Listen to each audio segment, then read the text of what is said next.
Okay, we are going to reconvene the Oregon Transportation Commission. We are in lovely Grant County in John Day, Oregon. And next we have an informational item to engage in a discussion about state and federal tolling policy and congestion pricing policy, and really an overview of some of the details thereof. So I'll turn it over to you, Mr. Brower.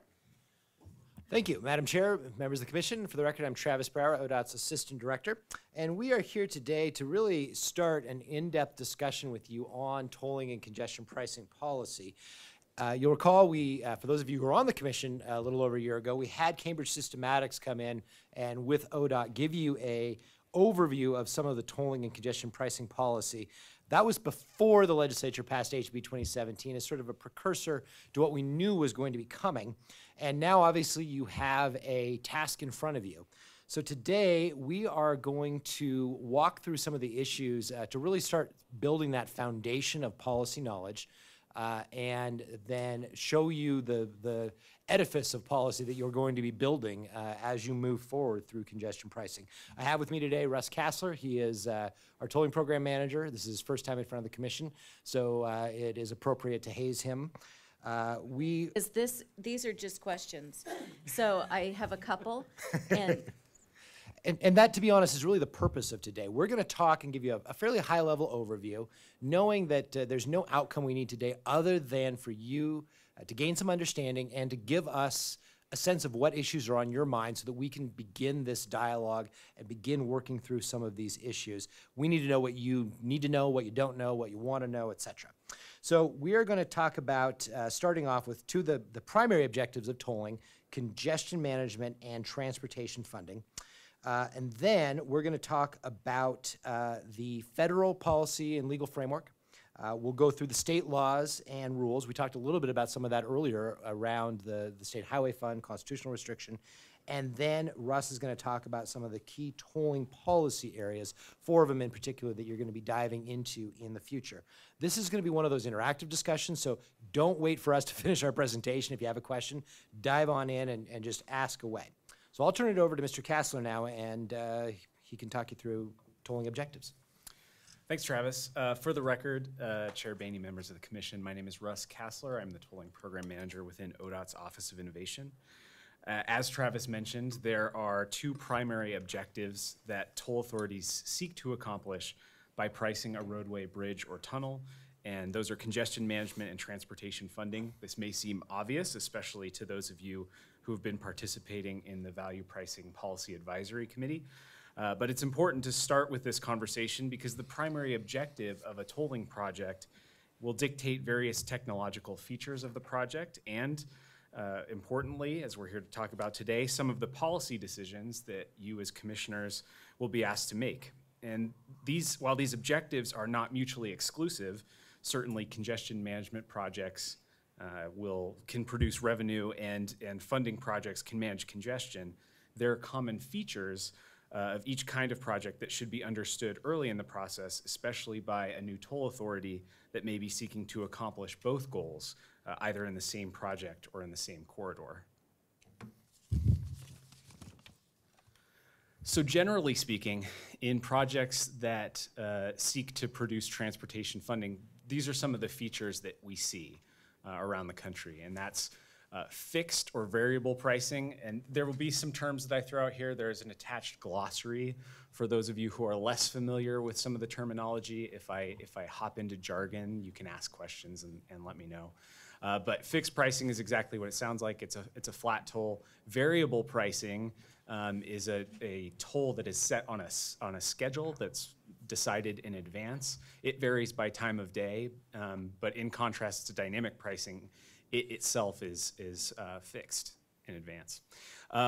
Those projects feature higher minimum and average tolls because, again, their intent is to produce additional revenue.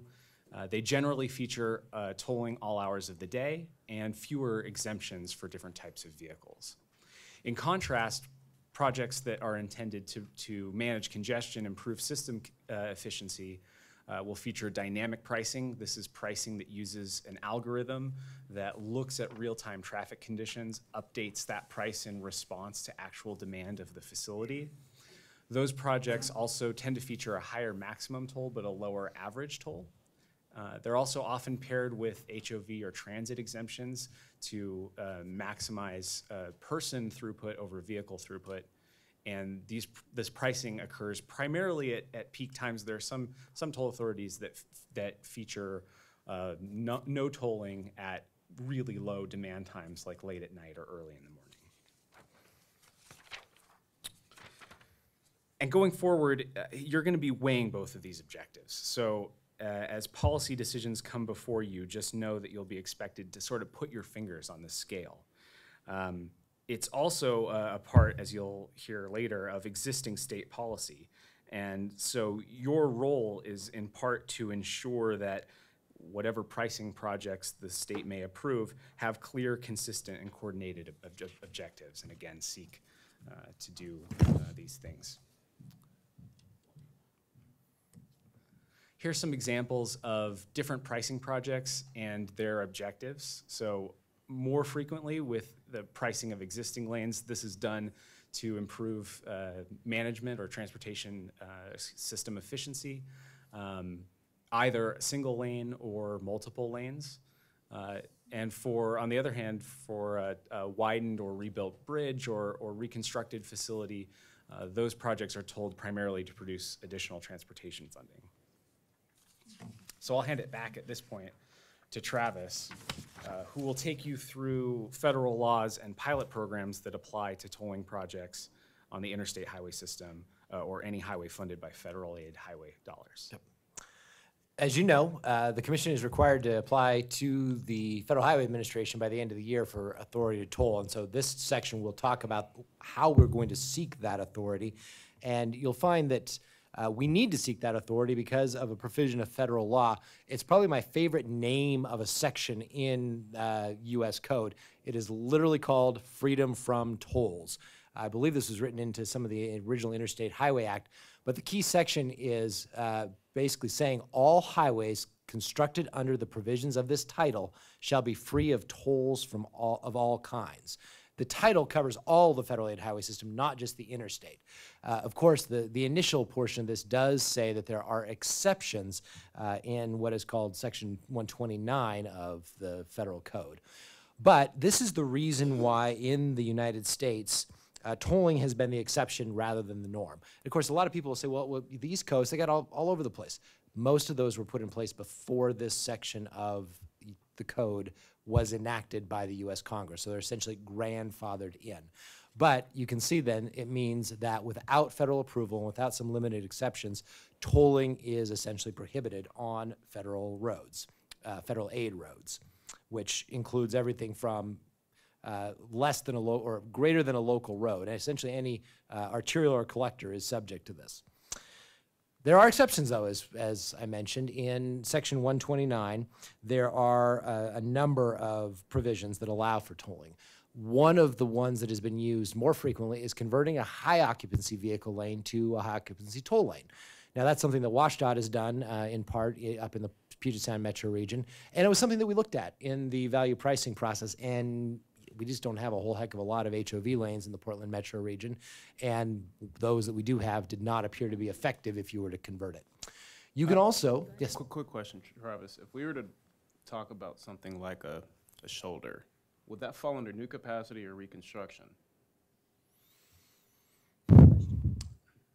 Commissioner Simpson, that is a good question and one we will write down. And you will hear that response from me today a number of times. I'm not sure that anyone has actually told a shoulder without actually turning it into a new lane. So let's do a little bit of research on that for you. Good question, though.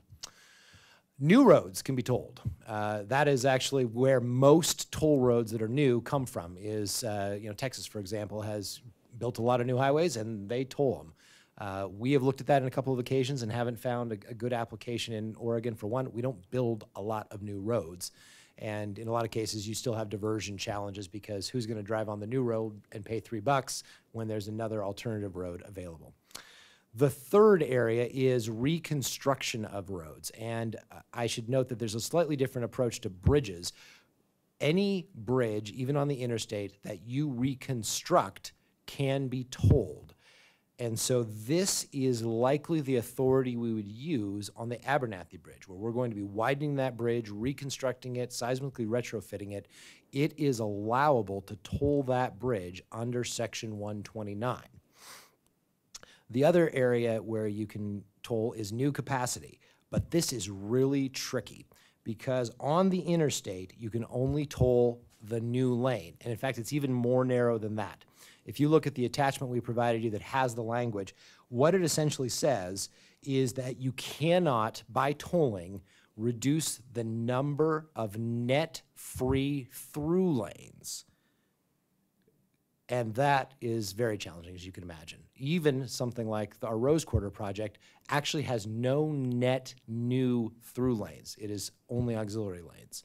And you cannot toll, just add an auxiliary lane and then toll the highway. So this is where the challenge comes in. New capacity is difficult to toll unless you are just tolling that one additional lane.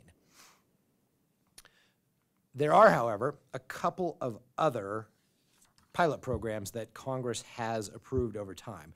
The first is the value pricing pilot program that was approved in 1991 to demonstrate to what extent pricing works to reduce congestion in various circumstances. Congress created 15 slots under this program, and Oregon has one. We got one to do our road usage charging work and to look at Highway 217. We recently applied for renewal of that slot, and so we have a slot in this program that is likely one of the programs that we will look to Federal Highway Administration to seek tolling authority. Because while I-205 is likely approvable under the existing exceptions, the I-5 segment that we're talking about doesn't fit as well. And even on I-205, we may look at tolling not just on the smack dab middle of the bridge in order to better manage diversion and congestion, or we might look at tolling earlier than completion of the project. So the where and the when, we may seek a fairly easy waiver under the value pricing pilot program to get around any restrictions that otherwise might apply. So, So on the value pricing pilot program, we, I understand, can have multiple applications. Is there a limit to the number? Commissioner Van Broeklen, I do not believe there is. We're working with FHWA to determine the best way forward to apply under these programs or under any federal authority. We had just a great discussion with FHWA last week. We've had multiple phone calls with their program staff back in Washington, D.C. We may submit 2 different applications, one for I-5, one for I-205. We might submit 1 application under this program. Or in the long run, we may submit multiple if this system-wide feasibility analysis provides multiple locations where you might undertake tolling. The second program that was created by Congress is the Interstate System Reconstruction and Rehabilitation Pilot Program, otherwise known as ISRRPP. This is a program that was established in 1998 and allows conversions of toll-free interstate highways into toll facilities for the purpose of reconstructing or rehabilitating corridors that could not otherwise be maintained adequately or improved without the collection of tolls. There are only 3 slots available nationwide, and I will tell you, no one has yet been able to find a way to make this program work to fund, to use tolling to fund interstate reconstruction and rehabilitation. There were 3 states that quickly jumped into these slots back when it was first created and then just sat there for 15 years. FHWA finally instituted a use it or lose it approach to those slots, and so they all lost it. And then FHWA opened it back up earlier this year. When that opened up, we took a real serious look because we wanted to find a way to try to use this program as the way to move forward on value pricing. But what FHWA told us is, you know, if you're looking at actually congestion management, this is not really the program for you. And when we looked at the program requirements, it just didn't fit. So we did not end up applying under it. That's not to say that we won't. But we have not to date, and again, no one across the country has been able to find a way to make this program actually work for using tolling to rehabilitate the interstate because of the strictures put on the use there. So, That's the basic federal situation in which we find ourselves. We're working very closely with FHWA to determine how we can move forward. They have been extremely helpful to date and have indicated that while the answer is not automatically going to be yes on any of these projects, that they are really interested in working with us to see if there is a pathway forward. There also, as you can imagine, is an Oregon policy framework that comes from our laws and our constitutions and the administrative rules that you have adopted. I'm going to start by talking you through the Oregon Constitution, Article 9, Section 3A, which I'm sure you all have memorized. But I will read this little piece of it to you regardless. We talked about this morning. But it says, revenue from any tax or excise levied on the ownership, operation, or use of motor vehicles shall be used exclusively for the construction, reconstruction, improvement, repair, maintenance, operation, and use of public highways, road streets, and roadside rest areas in this state.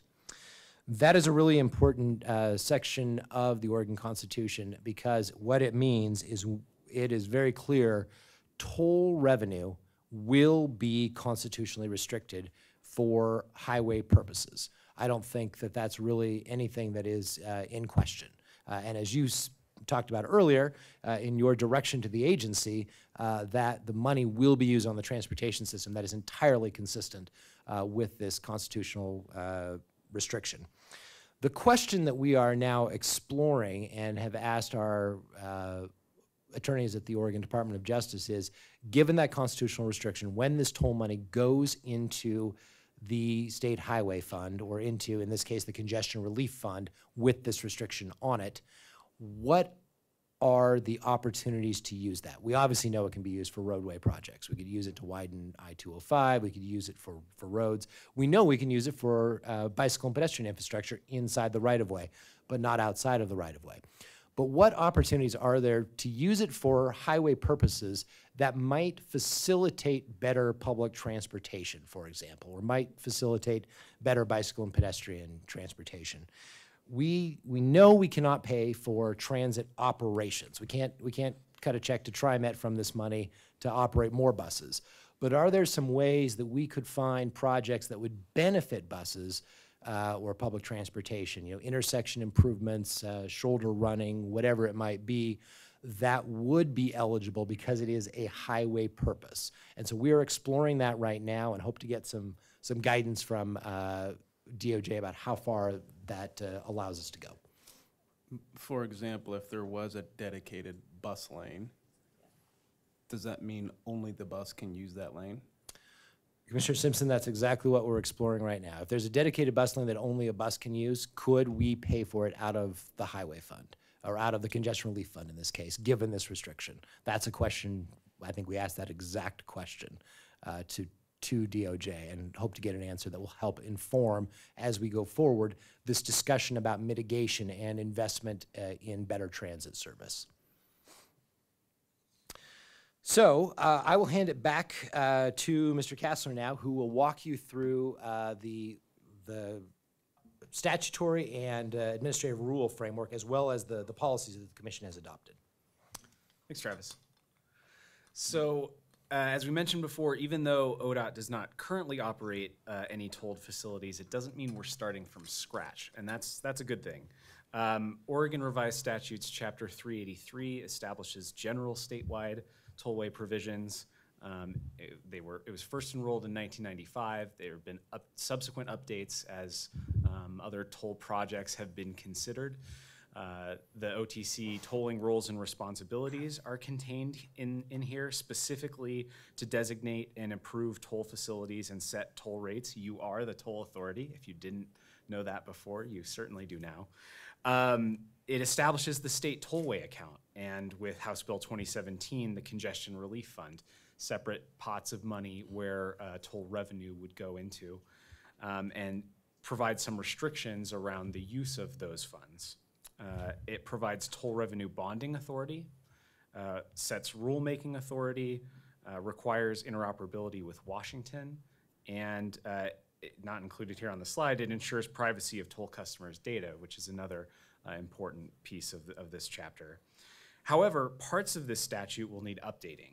For example, it generally presumes that the state will enter into agreements to toll with a public-private partnership because concession agreements were the common tolling arrangement when it was established. So one of the things that we will want to do is look at ways that we can update this chapter to make it work with the projects currently being considered.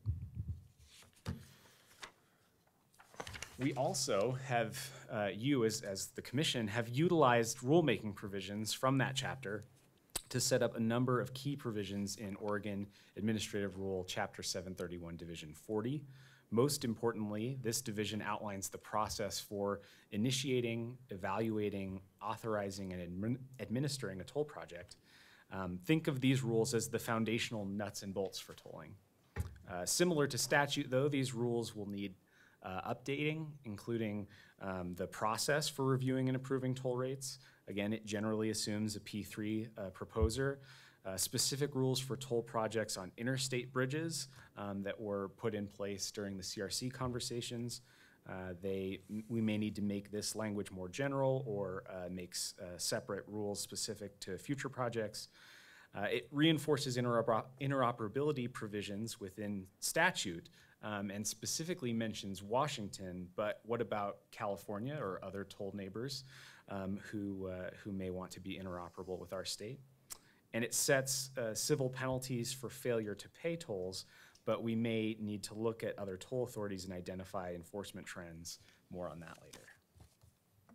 Does that also include the ability for us to get penalties from another state? So how does that mix into it? Chair Boehne, that's an excellent question. So within statute, there is limited enforcement reciprocity with Washington. So one of the enforcement provisions within ORS Chapter 383 is a registration hold on a vehicle that has failed to pay its tolls or associated fees or penalties.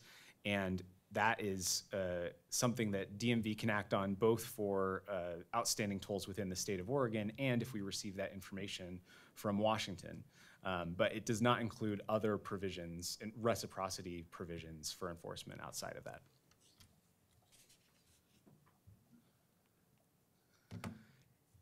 In addition to statute and rule, the OTC has adopted amendments to Oregon's statewide transportation plans related to tolling. We've identified 3 areas here, but there's actually quite a bit of work here.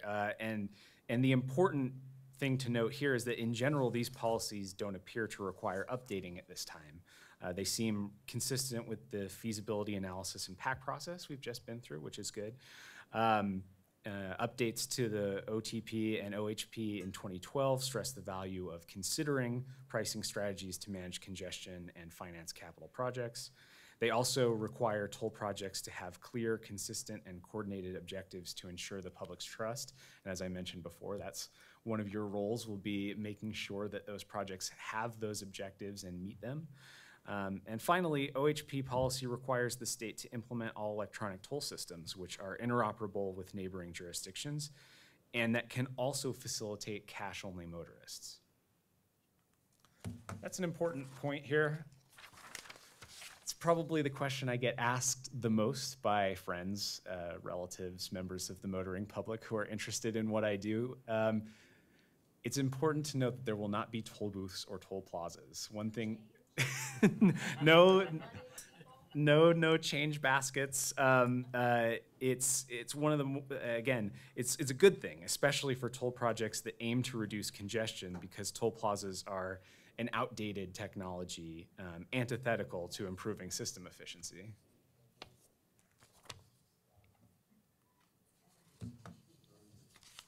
So here we get into some of the fun meat of this presentation. Hey, quick question on that. So Washington State, their system is all electronic. So if you have a Washington plate, are you automatically registered in their system, or do you have to do something proactively? That's a good question, Commissioner O'Halloran. WashDOT's system is somewhat unique from the toll authorities we've visited in that it does treat it treats all motorists who use their system as customers. What it doesn't do is automatically put you in their system, right? So you have to set up an account in order to take advantage of lower toll rates but it doesn't start you off as a violator where some toll authorities do. So that's sort of it's an interesting policy position that they took.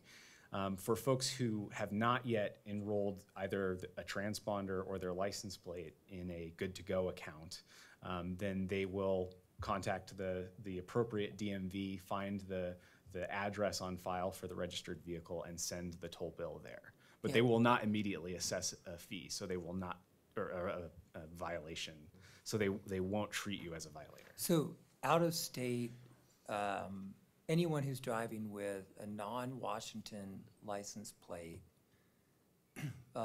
would simply receive a bill in the mail. Yeah, I went through the 405 express toll lane, for example, one time. I actually make a point to test that toll lane to figure out how the heck it works. And a few weeks after I went through it, got a bill in the mail. It has a number. I went on their website on my iPhone, typed in the number, paid my toll. It was an incredibly smooth process. You do get, as Russ mentioned, a small surcharge for paying by mail as opposed to having it automatically deducted from an account. But regardless, it's an incredibly smooth process. Yeah, and so if you look in the northeast corridor, they're still using, they do a lot of electronic tolling, like with Easy Pass, et cetera, where you set up an account, but they still allow for cash transactions, correct? Correct. Okay, and then under what authority did Washington State have to receive an exemption for tolling under the existing authority? Because they obviously put it in since that. So that's an excellent question, Commissioner O'Halloran, and it depends on the project they use, but generally speaking, no, they haven't had to utilize like the VPPP for theirs. They had a pretty extensive pre-existing HOV network that they took advantage of to convert into express lanes, and then for their for the Tacoma Narrows Bridge, that was a bridge reconstruction project. So they took advantage of the 129. The area where they did need to take advantage was for the SR 520 floating bridge. And there, because they were tolling a pre-existing bridge and they were implementing some time of day peak congestion pricing to it, I believe they used the VPPP for that particular project. Yeah, that's correct, in the sense that the new SR 520 floating bridge was eligible for tolling under Section 129. They told the existing bridge in order to start a revenue stream to pay for the project. So much like we might seek authority to toll the Abernathy Bridge under value pricing, because if we want to toll before that project is under construction, you might use that authority. Thank you. So there are 4 key areas of tolling policy that we've identified here: toll rate setting, vehicle class considerations, equity and mitigation, and enforcement. And before I provide a high-level overview of those, it's worth mentioning at this point that we are doing research on best practices, reaching out to our neighbor jurisdictions for lessons learned, big ideas, future plans, and horror stories. We also want to make sure that whatever options Oregon eventually pursues takes into consideration advances in technology and changes in the transportation marketplace. As a new toll authority, Oregon will be in a unique position to break with convention if it so desires. On that, so have we also, so as motor carriers, as trucks are paying weight distance, have we thought about, I mean, would we still apply congestion pricing to trucking, or have we, is that a question that needs to be answered? That's a good question. Commissioner O'Halloran, as far as I know from observing the PAC process, there was some assumption within some modeling that we would price CMVs as well as light duty or passenger vehicles. But as far as a policy decision, that has not yet been made. So I'm not saying that trucking doesn't contribute to congestion, but I'm saying if we're going to create freight corridors, and I think that we don't need to answer now, but I think it's something we need to look at, is if we're applying weight distance on trucks, and they are truly the only ones that are kind of paying their true cost of wear and tear on the system. It's just a conversation we need to have down the road to say what is the right application here? Are they subject to this? Are they exempt from this? We just need to look at it and have a conversation about, is congestion and it applies to all, or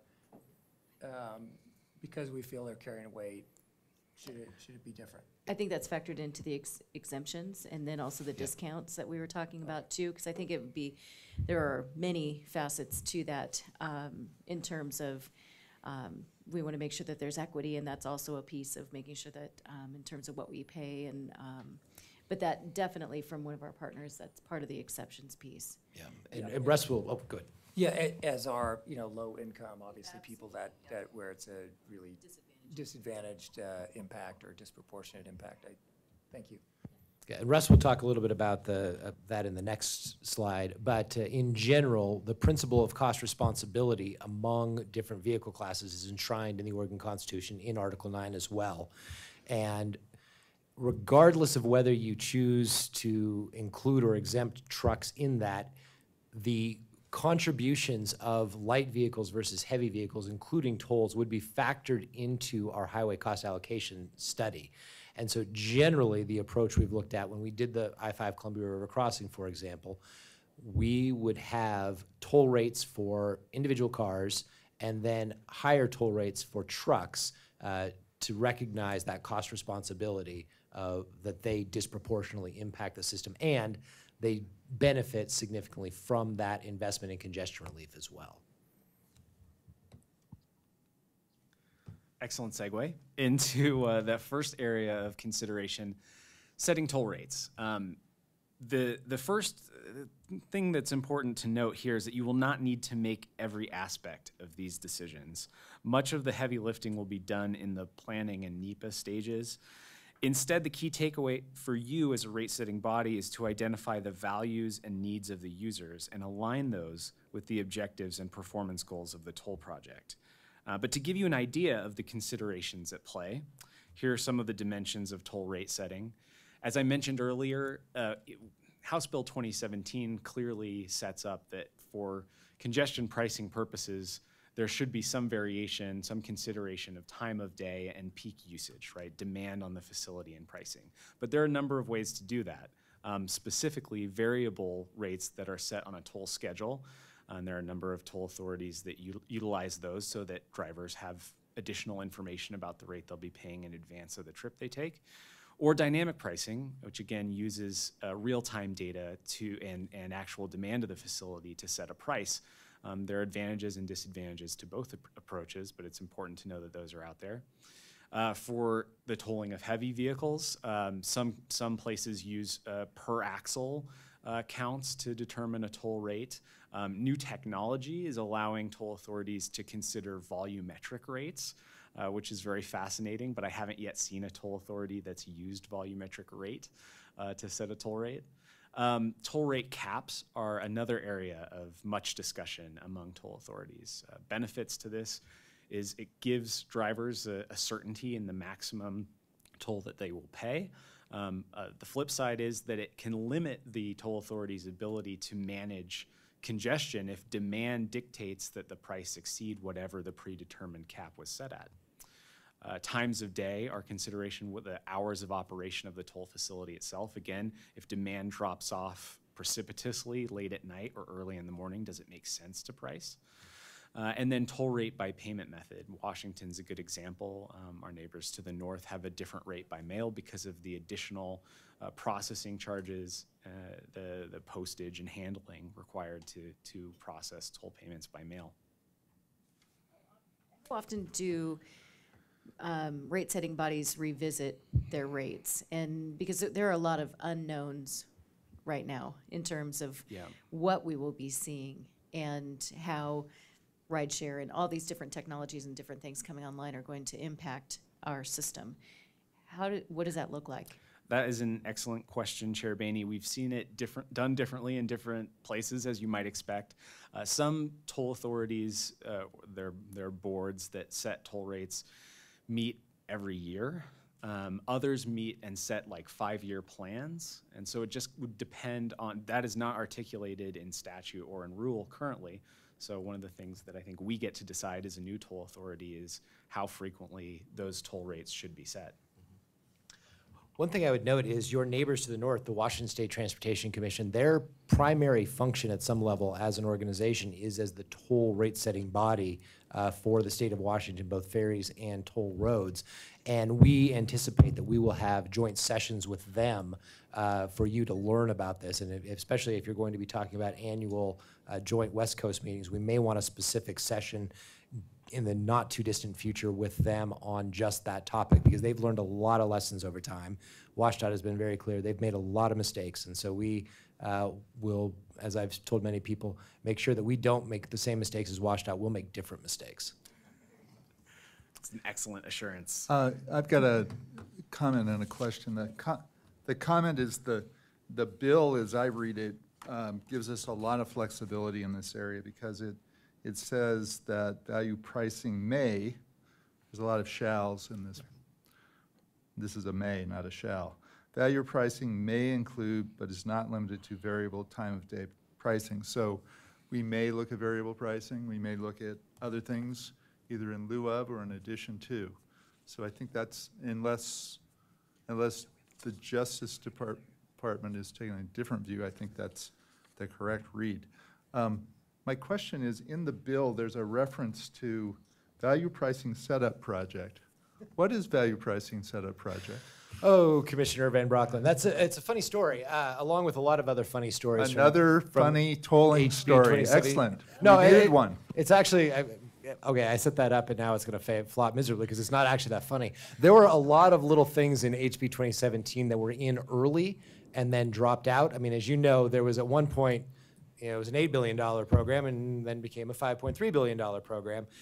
That was initially a project that was a specific earmark that provided funding for ODOT to go do this work, the PAC process, and then actually deploying the on-road infrastructure that you see up in that picture. There was some amount of money, it was around $30 million that was originally earmarked. At some point, I think as the size came down, that came out as a specific earmark, and instead we have the authority to use either toll funds or the state highway fund or even federal highway funds in some cases to do that work. But in a sense, it's no longer accounted for directly in the revenue from HB 2017. So it's the preliminary work that leads to actually implementing Yep. and posing. Yeah, arguably everything Tolling. up to the day where you flip that system live and start collecting revenue, Okay. a lot of that cost would have been covered by that earmark. Thank you. Question back at the statement about Washington or WashDOT or Washington OTC or Washington Transportation Commission being the tolling authority. Did they get or do they get any pushback on the tolls on ferries versus, I mean, here you're paying for a piece of floating infrastructure, and yet there's a lot of pushback on using tolls to build physical infrastructure groundside. Commissioner Callary, I know every time I try to take my car on a Washington State ferry, I curse the Washington State Transportation Commission and their ferry rates. You know, that's a good question that we could ask them, but I think people recognize that oftentimes ferries are the only way to get to some of those isolated communities in the San Juans in particular, and yet they have to be very careful just because of that many people rely on those on a day-to-day basis. And so yeah, they certainly do get pushback. It is a major political football that I think they deal with on a regular basis.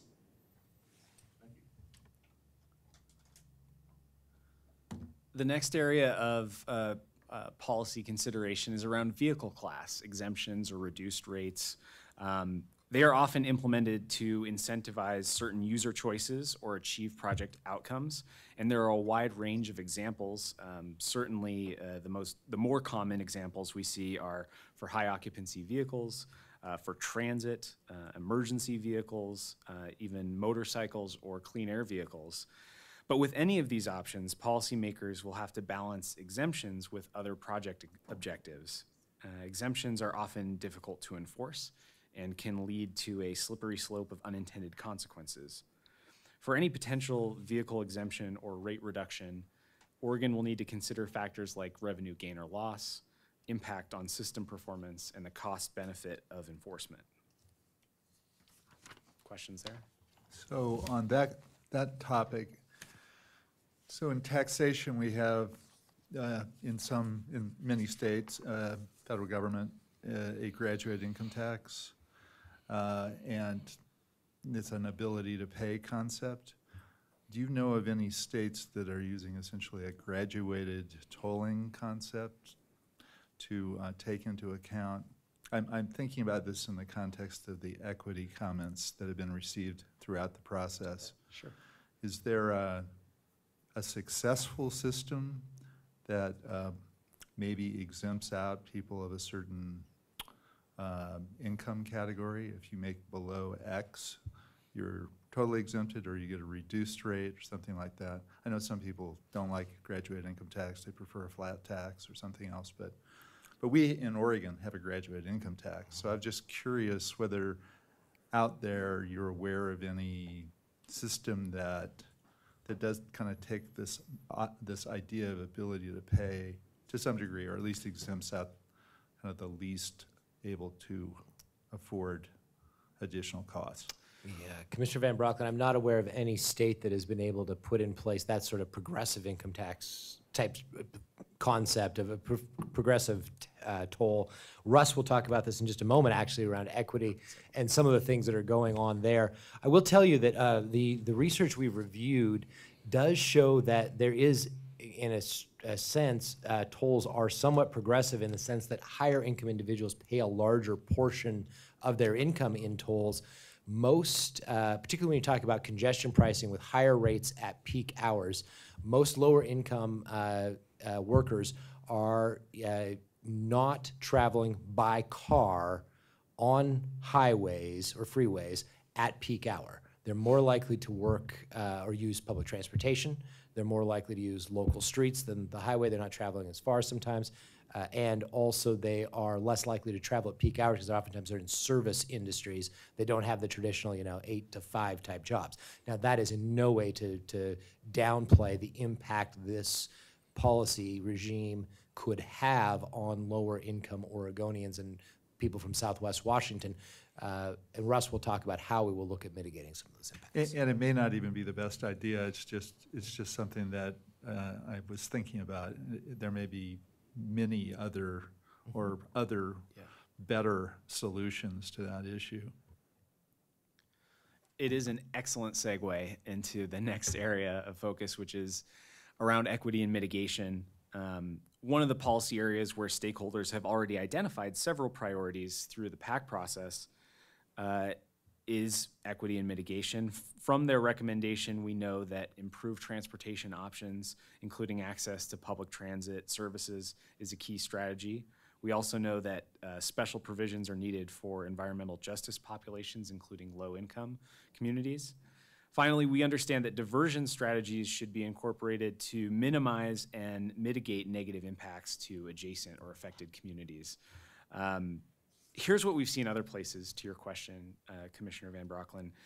But we are going to school on our options to help recommend localized solutions that are best for the region and community any future toll projects serve.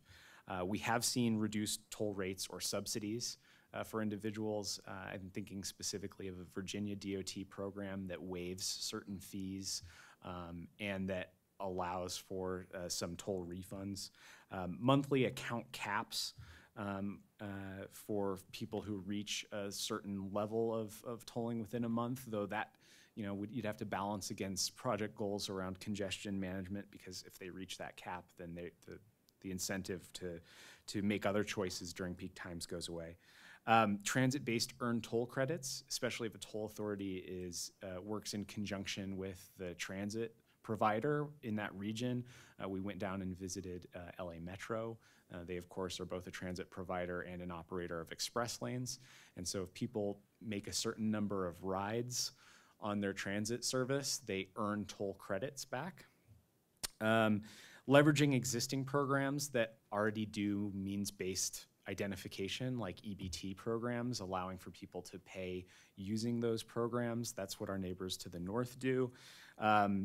unbanked or underbanked folks, cash-based accounts like prepaid toll tags or cash handling payment services, and making sure that when you allow for those types of things, that they are not paying at a higher rate than somebody who has the ability to set up an account to pay without cash. And then low cost or free transponders, again, using some sort of means-based testing there. Question. So those are all great, and I think we heard a lot of those kind of options in the PAC process. But are there things that our neighbors up north or south, because it seems like California has a very strong focus around equity pieces, is there anything that those areas are working on that they haven't implemented yet that we potentially could jump on sooner than later, that you've learned or anything like that? That's an excellent question, Commissioner Simpson, and it's one of the questions we asked when we just recently came back from a peer exchange with 4 different toll authorities in California. And the short answer is no, at least not that they were willing to disclose to us. They do have, again, especially LA Metro has a broad number of programs. They also have an account fee waiver for folks who qualify. Because they charge, an annual servicing fee to the account. It's I want to say it's like $2 per transponder or something like that. But that is waived if you qualify. But we are very attentive to any trends in this particular area. And so as we continue to reach out to other jurisdictions, one of the things that we're going to be studying the most is innovations within equity and mitigation strategies and policies. Just to give you a sense of this, I spoke in Portland at the International Bridge, Toll, and Tunnel Association conference. This is the toll industry conference a couple weeks ago about this. They wanted to learn about what we were doing since they were in Portland. And I spoke about equity for a few minutes, and a woman from Southern California stood up and said, "Hey, I love what you're doing around equity. I really want to learn from what you're doing." And I said, "Well, actually, most of what we've learned is from you." So it tells me that the state of practice around equity is not as advanced perhaps as it could be, and that we will need to learn from others, but that there isn't as much best practice perhaps as there could be. And I bring that up, and sorry real quick, because I just want to make sure that this is out there, because as we were talking about over lunch about how bigger this conversation is. I mean, if you look at any development, it's, utility infrastructure, then transportation infrastructure, then your actual physical development. And even though we're interfacing with transit agencies and whatnot to try to figure out ways that are palatable, I do think there's a bigger conversation, and going forward, there's no way we can talk about equity in the transportation system without talking about that interlinkage between the development, the structural development, the housing, or whatever may be land use that comes as a result, because it's all one and the same. Those are excellent points, Commissioner Simpson, and it is hard to come up with specific solutions until the NEPA process, where we'll learn a lot more and we'll take into consideration a lot of those things you just mentioned, impacts to neighborhoods, to schools, impacts to the environment, origin and destination studies, TNR studies that go into that process will tell us a lot. And we'll likely pursue different solutions on the I-5 portion than the I-205 portion, especially around diversion and mitigation. Yeah. Just one additional comment. I agree with Commissioner Simpson on land development and transportation planning around development. A couple of those examples you gave, that was a very interesting list. It would be the kind of list that I hope gets onto Ryan's list, the list we were building earlier. But that a couple of those were related to transit, and the more we talk about this, the more I think it raises the importance of increased coordination and communication and idea generation between TriMet and ODOT in particular, particularly if we're going to try and maximize the use of the asset and ensure that we're getting maybe getting maximum volume of people with less vehicles, that's the kinds of things you're talking about involve a lot of cooperation between transit and the transportation department. So I know ODOT cooperates with TriMet on a lot of things, but this whole tolling effort will I think, create a whole new opportunity for that intergovernmental cooperation that's going to be essential to get this right in the region. Excellent points, Commissioner Van Broeklen. And one of the things, I won't veer too much into technology in this conversation, but one of the things we're looking into is the possibility of leveraging an existing system like Hop Fast Pass as a method for paying for both transit and tolls. And if you do that, you can unlock a lot of coordination between those two programs and the ability to, again, incentivize user choices between modes that isn't as possible without utilizing the same platform for payment. And just one more quick thing on that. I just think of our law firm as an example. We pay for every single person in our firm in our various locations, including Portland, which is where our biggest office is, to all of them we pay for a universal TriMet pass. I don't know how that relates to tolling, but maybe it does. No idea. But if you've got lots of businesses out there, which I think you do in the Portland region, paying for that, and there's a way to, I don't know how it would relate, but it's something that's going on that potentially we could connect into, if nothing else, as a way to communicate to people about what's happening on tolling and encouraging people to think about rideshare, and if they're not on this transit system, they might still have a pass, because almost everyone takes a pass, but not everyone uses the pass, that it might encourage them to just think about other modes of just, take a friend, figure out a carpool in your neighborhood, whatever it is. Every one of those that we get is a step in the right direction. Great considerations. And it takes us to our final area of policy consideration, and that's enforcement. Again, we've seen enforcement approached several different ways in other places. We'll continue to do our research to identify best practices. As with equity and mitigation strategies, we understand that what's done elsewhere might not be best for Oregon or Oregonians. But we have seen commonly in place civil penalty structure and some type of penalty or fee forgiveness program corresponding with that, because the intent is to collect the toll. It's not to penalize people, especially if you can do that in a way that steers people towards setting up an account so that they don't get into the possibility of accruing future penalties or fees. I think that's really important. Registration holds through the DMV, making sure that for folks who may not even know that they had a toll, right? Let's say they have outdated information and the toll bill that they got gets lost in the mail. When they go in to renew their registration at the DMV, there's going to be a reminder that they owe out an outstanding toll, and they're required to pay that before they can renew their vehicle. We may, depending on decisions around vehicle class considerations, require occupancy or toll evasion violation statutes within Oregon Vehicle Code. We have, as I mentioned before, a little bit of enforcement reciprocity set up in statute, but we may want to look to expand that to other forms of enforcement or other neighboring jurisdictions. And some toll authorities also use as a criminal action a theft of services if people accrue really high outstanding amounts of tolls, who are sort of the serial evaders. Those are all enforcement options.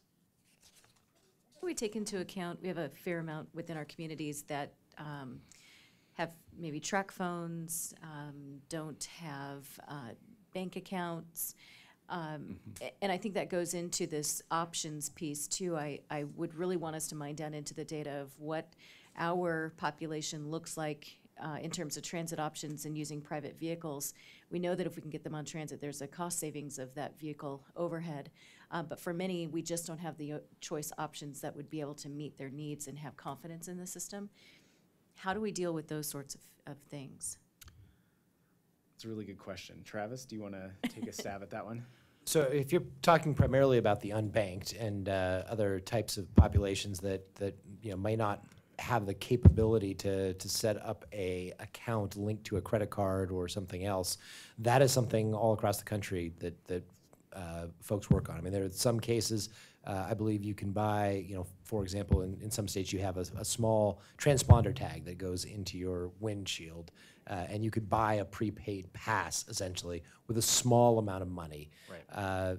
That would then not have you penalized or have to pay the higher rates of paying by mail or other things. So absolutely, it's something we're going to look at as part of this whole process. It came out in the PAC discussion around equity that we needed to work through those questions about the unbanked and those of limited means who might not have a credit card or other ways to pay that or set up that sort of account.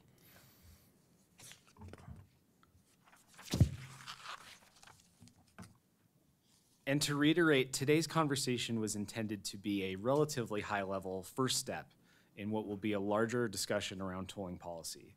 As part of a more comprehensive policy development and design process, we know that next steps include ODOT and the OTC in cooperation with regional stakeholders and partner agencies articulating preferred pricing policies for the system in the areas we described today. Internally, we are standing up a strategic tolling policy working group and reaching out to neighboring toll authorities to help identify the critical path for decision-making, when policies need to be made both in relation to each other and in relation to major project milestones. Once we have developed that timeline, we will come back to the OTC to do a deeper dive on these policy areas so that you will be prepared to engage with affected partners and stakeholders to coalesce around a wide array of policy preferences. And with that, I open it up to final questions. Will you be visiting us in Silverton at the workshop at all, or how is?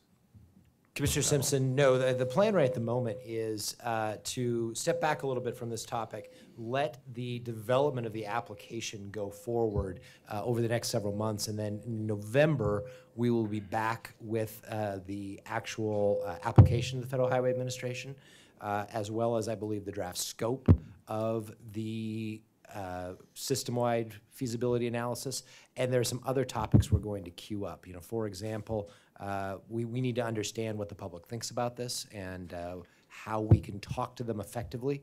We've done some research on that topic, and I think we might want to bring in some of that to you and then start some of these policy processes. We're going to go a little bit quiet right now because we really want to focus on developing that application and getting that right and bring it back to you.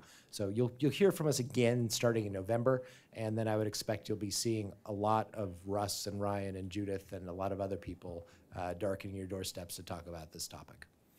Great. Well, Russ, as program manager, I would highly encourage you to just think outside the box, be as obviously as creative as you can, and we can be a sounding board for you.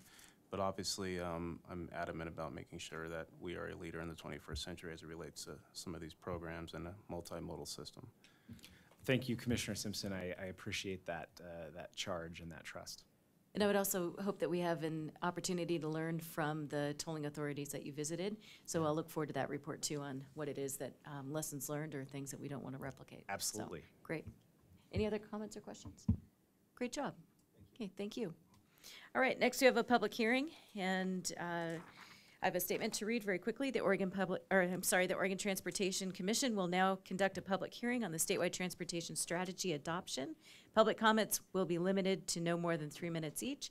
Individuals providing similar testimony on the same topic are requested to appoint a spokesperson. And the commission has allocated 30 minutes for this public hearing, but we'll hear all those who wish to testify. At first, we'll start with the staff report. Ms. Bohard, great to see you. Good afternoon. For the record, my name is Jerry Bohard. I'm the Transportation Development Division Administrator. I did see, at least on the sign-up sheet, there was nobody there. So I would just like to, though, give you a little bit of a history, and what I'm looking for this afternoon would be approval of an amendment to the Oregon Transportation Plan relative to the statewide transportation strategy.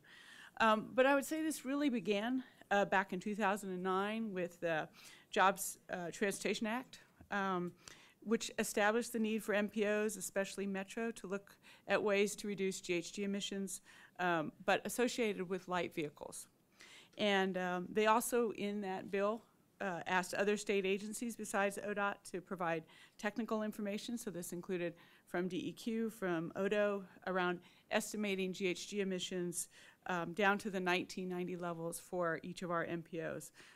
And your sister commission, LCDC, needed to adopt rules establishing the process for Metro to use in selecting this alternative. It also indicated that ODOT was to provide technical and financial assistance to Metro. I bring this up because I think you'll see a theme that it isn't just our agency and you as a commission that's involved in this conversation, but really other state agencies that are part of what we need to do to reduce emissions around transportation. Senate Bill 1059, which happened in the February session right at the end of this, was where the requirement for the STS came from. And I think, quite honestly, really came from a lot of conversations we were having at the staff level, that it was great that each of the MPOs needed to look at how to reduce GHG emissions from light vehicles, but we really needed that umbrella document about what does it mean for transportation, whether you're talking about freight, whether you're talking about aviation, so sort of all of the modes as we think about transportation. It also was clear in there that LCDC had to adopt rules on targets relative to all of the MPOs. So again, you can start to see the connection that happens there. So we started working on the STS. It was really headed up by Chair Ackerman at the time, and then Ken Williamson, who was the chair of the EQC from DEQ, ended up finishing up that work. Just a reminder, is a 50-year vision, list of strategies, potential actions, so very different from a modal plan. And I think you heard a lot of what it did in the April meeting when we talked about the monitoring report.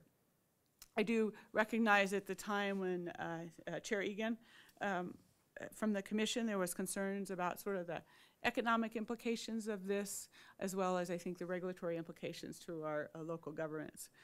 So that was the choice then to accept it at the time. But they did ask staff to go ahead and do an implementation plan. So we actually had an implementation plan, which we brought in front of the commission a few months later, talking about some of the programs, electric vehicles, eco-driving, the road user charge program, strategic investments, assessments, scenario planning, the work that really happens under Galen McGill's shop with ITS, so sort of the variable speeds, traffic incidents, planning and project selection. So we continue to do that work, and even in the planning and project selection, the recommendation that within 5 years that we adopt the STS as really within the Oregon Transportation Plan. So you're sort of fulfilling one of those implementation efforts. You heard, again, the monitoring report back in April. I think Amanda Peets really presented that. She presented the status of each of those. We actually reattached that to this memo. And I think the clear message was that we've been working on implementation of the STS, in some places being more successful than others, just depending on our abilities. We've also continued within each of our modal plans to really think about what we can do to reduce transportation emissions. So we certainly, being the first state DOT to do a transportation options plan and really think about how we can look at travel demand, what are some of the options there, I think was key. The work that we did within the bicycle and pedestrian plan. And then I think most recently, again, it'll happen hopefully next month, the public transportation plan. We actually have a strategy in there that talks about advancing the work of the MPOs to evaluate the expansion of public transportation to levels set forth in this statewide strategy. So again, you start to see the connections to each of the modal plans. I will also say that changing language in the Oregon Transportation Plan is something that you have done in the past. I think you heard Russ actually talk about that. Just with the tolling. So we actually had language in the OTP back in 2006 that we reframed based on what came out of all the tolling work that we did in those 9 papers a number of years ago. And that's what we're really recommending here. So the current language that we have in the OTP talks about encourage the development and use of technologies that reduce GHG emissions. So that was the language that we had in 2006 because we didn't know exactly what we needed to do. Now we have the STS, and so the recommendation of the new language is to reduce transportation-related GHG emissions, pursue strategies identified in the Oregon Statewide Transportation Strategy, a 2050 vision for GHG reduction incorporated herein by reference. So it really gives us sort of that roadmap about things that we need to be considering to reduce GHG emissions. Last comment would note that you have letters of support with regards to that from our sister agencies. The directors there provided us support. I think you have one from Metro as well, with an addition about what they've been doing around climate smart. And then also, I think, from the environmental community. So with that, just a reminder, what I'm looking for is approval of an amendment to the Oregon Transportation Plan. So thank you. Yes, and I again would like to call out Director Garrett and thank you for spearheading a discussion between agency department directors as well as commission chairs. I thought that was a wise decision to bring us together to talk about how we work on emissions. Obviously, land use, environmental policy, energy policy all factor into our ability for success. And making sure that we're not doing that in silos, but doing that work together collectively, which I know is happening through the implementation plan as well. So thank you for that, and thank you for your report. Any comments or questions before we get into public testimony? Okay, so please, if you'd like to, and if anyone else would like to sign up, I don't have a sheet, so the protocol would be please join us, hit the speak button, state your name for the record, and please let us know your testimony. Thank you. Nice to see you. Nice to see you. My name is Jim Merritt. I'm the city manager for the city of Nyssa. First of all, I don't disagree with anything that's gone on today. Just so you know, I think there's a lot of good ideas that came through the room today. I do have. Well, I'll start. With Representative Smith knew I was coming to this meeting today and contacted me earlier about this, but as well as Representative and myself, I have deep concerns about HB 2017, which has been brought up quite a bit today, about how the money is being spent. It seems to me that even through today, that a lot of those monies are being spent in the Portland metro area, and not a lot is coming to Eastern Oregon, and it concerns me as a rural community. And I'm not asking for an answer or anything today. I want the commission to at least think about that as a statement and be a little mindful of that there is another side to the state, and that we do require some of these funds as well as the western side of the state. Again, I don't disagree with anything that's going on, but there's only so much money in the pot, and we all need to share it a little more equally, I think, than what's happened in the past. I think that in House Bill 2017, there was a recognition of smaller cities. There's a small city allotment. The counties also got together talking about ways that we can move smaller counties up in terms of minimum grant, moving from just the equity, the formula just wasn't quite going to make those commitments come true.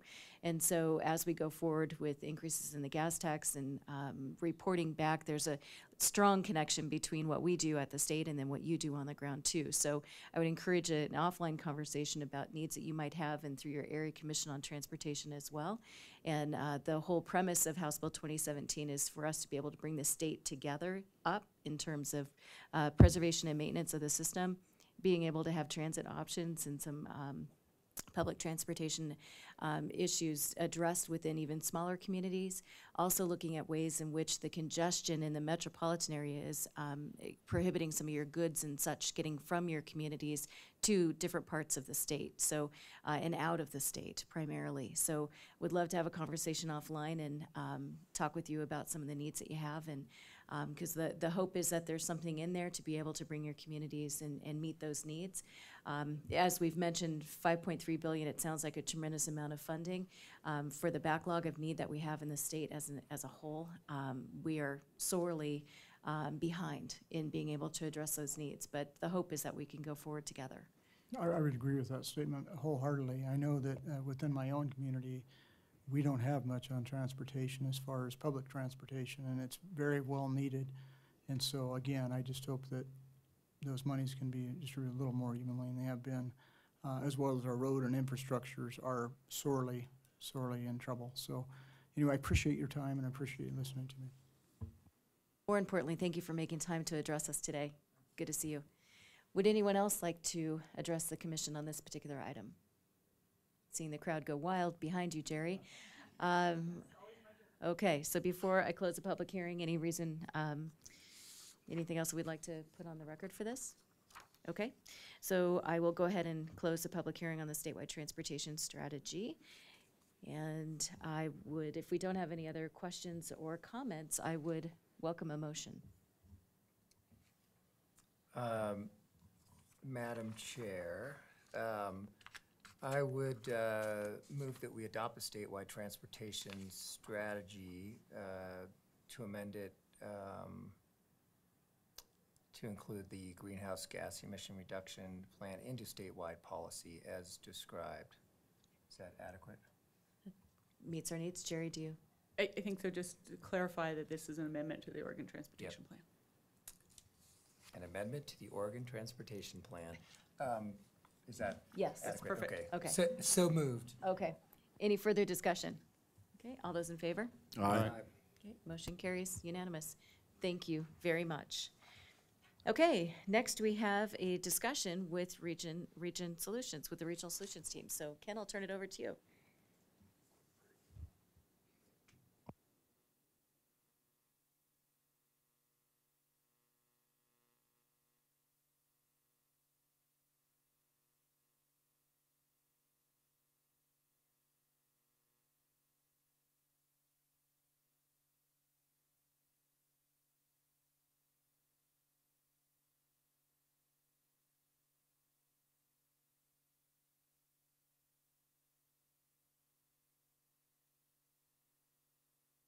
Members of the commission, I want to thank you for inviting the Eastern Oregon RST to join us today and talk about some of the ongoing projects we have in Eastern Oregon. And what we've tried to do today is put a focus on transportation issues, obviously, for the OTC. So with that, I'd like to introduce Courtney Warner-Crowell. She's our coordinator for the Eastern Oregon RST.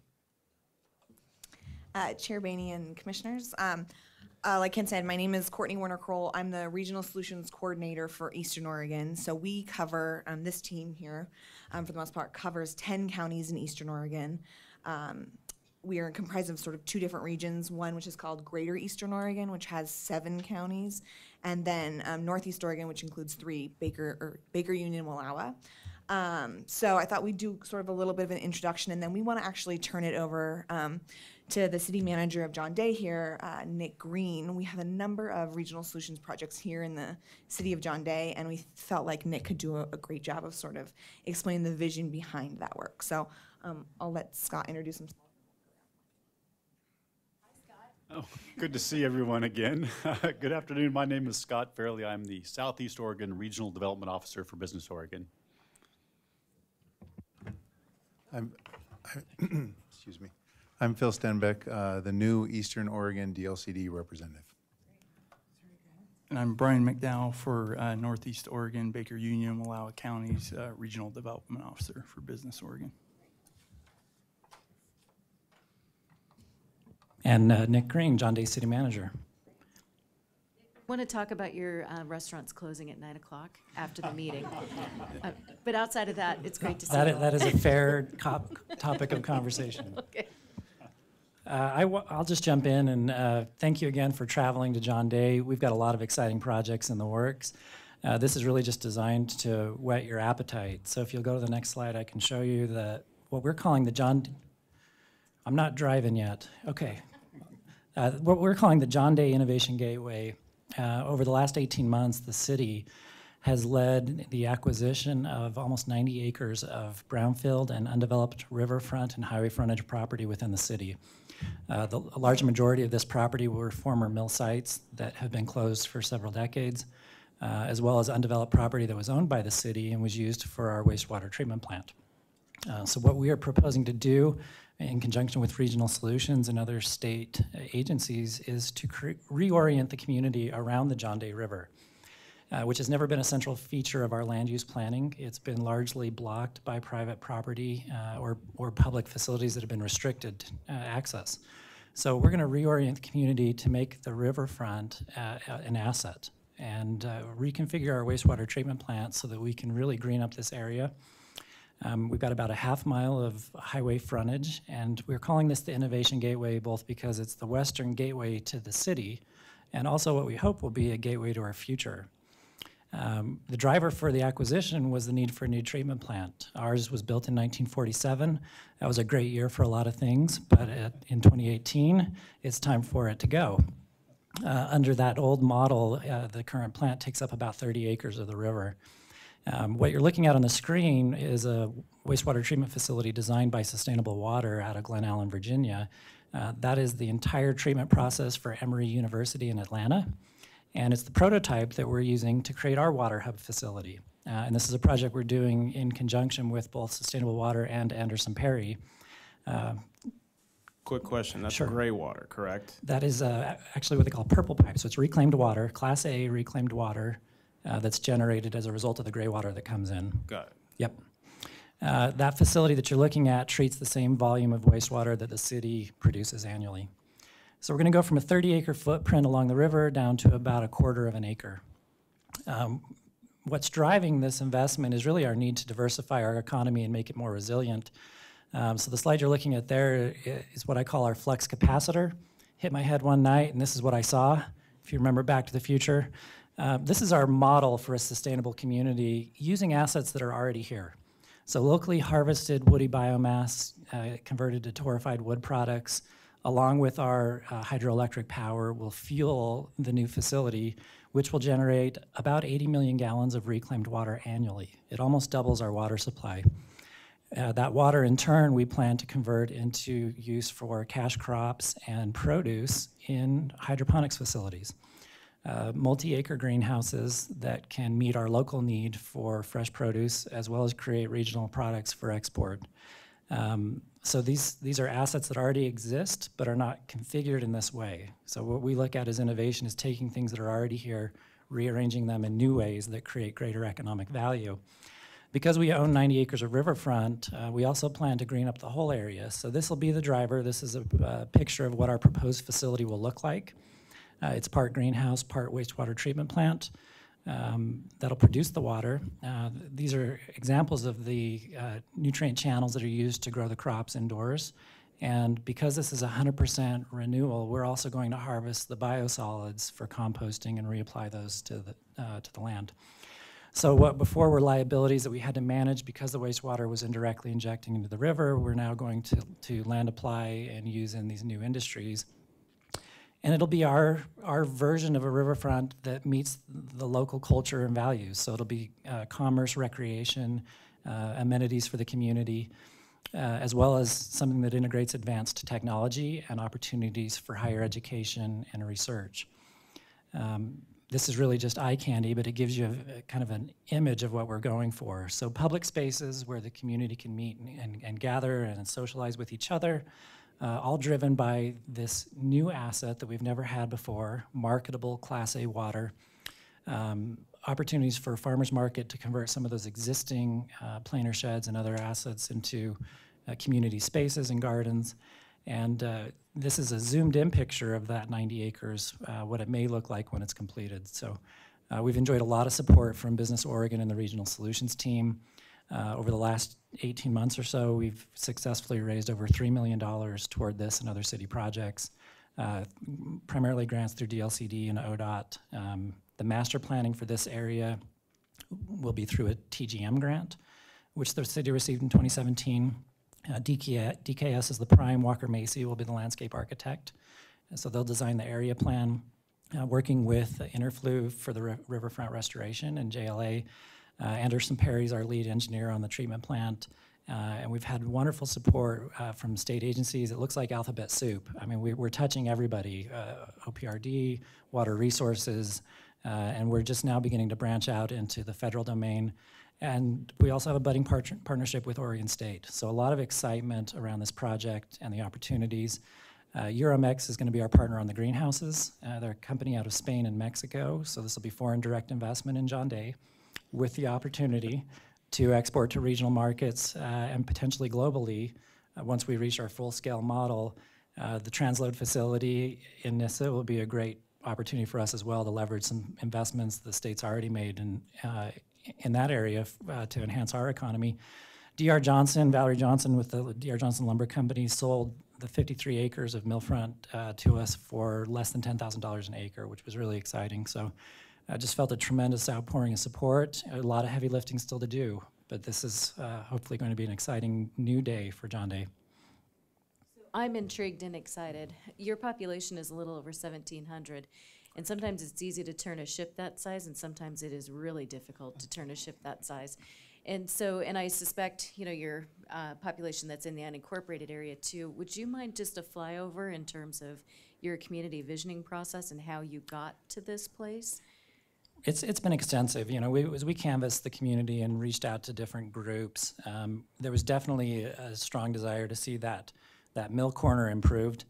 Right now, it's a symbol of what was, and sort of the loss of hope as industry collapsed around us due to federal regulations and other impacts to the timber industry. So definitely a strong desire to see the land improved. And then really just the momentum that we've been able to get through public hearings and meetings, engaging the various groups throughout the community. There's been a lot of support, and we're fortunate to have a really good and unified city council that's helping to propel this vision. So that's just to whet your appetite. We'll have more to discuss in the coming months and years as we move this forward. Thank you. Yeah, so I'm Ken Patterson, Area Manager for ODOT. And so the projects I wanted to talk about today that I've been working on through the RST are going to be updates of some projects you've seen in the past. The first and foremost is the reload facility at NISA that Nick alluded to. That's a big economic driver for Malheur County, and it's a big project for us out here in Eastern Oregon. And of course, we know that's a trigger project, you know, for House Bill 2017. We have been meeting, you know, through the RST and then individually through some regional staff at ODOT, just keeping tabs on the progress of the project, getting updates on that, and then coordinating some of the transportation issues, you know, that would be associated with the new facility in NISA. Just kind of as a recap, you know, this is a $26 million project designed to create a reload facility to take produce, commodities, get them from truck, get them onto rail, and access markets east. The Malheur Economic Development Corporation, they're kind of basing this on some of the research they've done on other facilities around the nation, including Hunts Point, New York, which is kind of the primary produce receiving area around New York City. And based on that, they have developed a layout for the facility using the $1.3 million they've already received, you know, from the OTC and ODOT to start the final proposal on this. And they're making, you know, really good progress to meeting their September, you know, 2018 report deadline to report back on, you know, the economic factors, the demand, the use of the facility. And as a result of that, they've been developing interest from a number of different commodity groups. Started off with onions, and, you know, there's compressed hay. You know, they've had some discussions with beef, and even some other commodities that are looking to locate in there. So it's starting to gain some traction with other commodities that will consider use of this. The site that they selected has been locked up. They have options, you know, for the purchase of the land, so that when everything's finally approved, they can execute those. So from a project readiness standpoint, their land use or their land acquisition is going to be really firm. We met with Greg Smith, who's the executive director of Malheur County Economic Development last week, and started talking transportation issues. They've been working the rail and the commodity side of the business, but now they're working with us on the connections to county roads and state highways. So they've come to us with you know, really good ideas of how to connect. You know, they've listened to our input around you know, ways we can make it safe out there, and the plan is coming together, you know, accordingly with that. What that did lead to is, you know, some further on grant type work, you know, looking at maybe the next cycle of build grants to start looking at addressing some capacity issues. I think right now they're in good shape, you know, with the existing roads that are out there, but as this builds out and as they intend it to build out, you know, there's going to be more volume out there, and they're looking forward to that and trying to plan in accordance, you know, to be able to accommodate that. From the RST standpoint, things have worked really well. They've picked a good site, you know, so we've been working the transportation issues. They've been working through the land use issues. And it looks like they're well on track for being able to meet the deadline of making a formal proposal at that site. There's been a lot of local interest in it. People are excited about it. They've started partnering with other business parks or ports to be able to maybe build unit trains together, so that they can drop shipping costs, for the region. So that's been pretty exciting. Questions on that? Ken, is this inspired by the similar operation up in Tri-Cities, Washington, where? Yeah, that's a good question, Commissioner Callery. I think this is directly related to that. I think the genesis of this project was a number of the shippers, from Malheur County found that they were shipping product up to Wallula to the RailX facility and then watching their same product come back through Ontario. And so that, adds shipping cost to what they're wanting to do, and they're wanting to be a little more efficient, and saw that there was enough demand for that it caused them to do that exploration step and do the market research to see if such a facility could be successful in the Treasure Valley. Thank you. It's a good model to work from, because they were successful for a long time. Yeah, it's been real successful, and Union Pacific's been a big partner in this, and Union Pacific had ultimately bought out RailX Right. Up there, and so they've adopted that model here. Union Pacific likes unit trains. The second project that I've got is the Genturo Road. This will just be a quick update because we're actually getting ready to go to bid in November of this year. As you recall, this was a project that cobbled together a lot of different funding from multiple sources, and I think it's a good example of what can happen through a regional solutions team. So this is a $6.7 million project to reconstruct a road to a diatomaceous mine near Druzy. And this is a key route from the mine at Druzy to the processing plant in Vail. We have about $2 million of flat money, Federal Land Access Program. We have $1 million of IOF that came from the OTC. We have $2 million of legislative funds that were bonded. There's $490,000 of enhanced dollars in this. And then the counties combined to put in $250,000 of funds to support the project. EP Minerals, the business partner, has put in $250,000. Business Oregon has put in $315,000 of IFA money. And they've also put in $415,000 of strategic investment funds. This is going to build about a 7.5 mile road. The idea is it'll be constructed in one construction season, and that will allow EP Minerals to increase production and bring on additional staff. So based on the application, they're going to create 23 FTE out of this project. We met with them, I think Scott and I met with them about a week and a half ago. We're in the process of getting all the funds collected up for the project and being able to award the project or have those funds available for the award of the project. The design is wrapping up and it's getting close, and people are pretty excited about that. I think this was a good project from the partnership standpoint, where a lot of different entities are all coming together to make something happen that couldn't happen individually. So good progress report on that. We're looking forward to constructing it next summer. It's one of those projects where if you just don't give up, just keep going, it'll happen. So I'm grateful to see the patience. Again, my name is Courtney Warner-Kroll. I'm the Regional Solutions Coordinator within the Governor's Office for Eastern Oregon. And I'm going to talk about a couple projects, both related to biomass here in Grant County. So our team here has been working for a number of years on kind of a couple projects related to biomass efforts here in Grant County. And those are both kind of related to how we can help ensure that the 10-year stewardship agreement on the Malheur National Forest continues to be successful. So a little bit of background on that stewardship agreement. That stewardship contract on the Malheur National Forest was started in 2013, and it has really helped keep Malheur Lumber Company here in John Day up and running. But the reality is that many of those logs coming off that forest are small value, kind of low diameter, or small diameter, low value timber. So obviously many folks around the state have been trying to kind of figure out the silver bullet around how we can use that low value timber.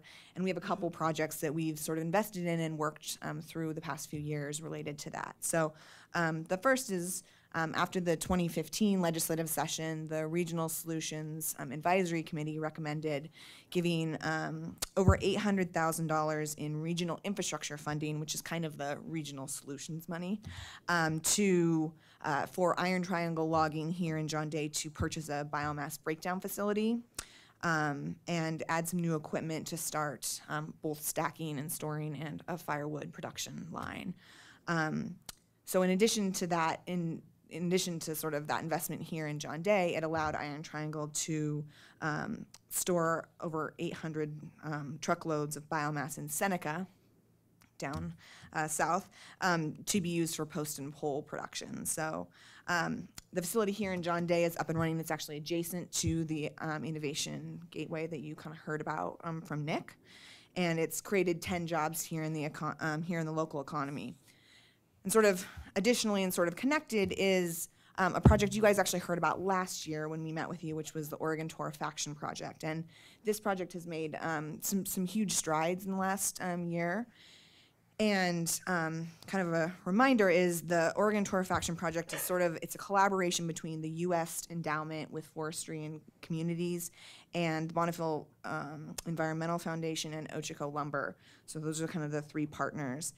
And the kind of goal of the project is to have a torrefaction facility that is co-located here in John Day with Malheur Lumber Company.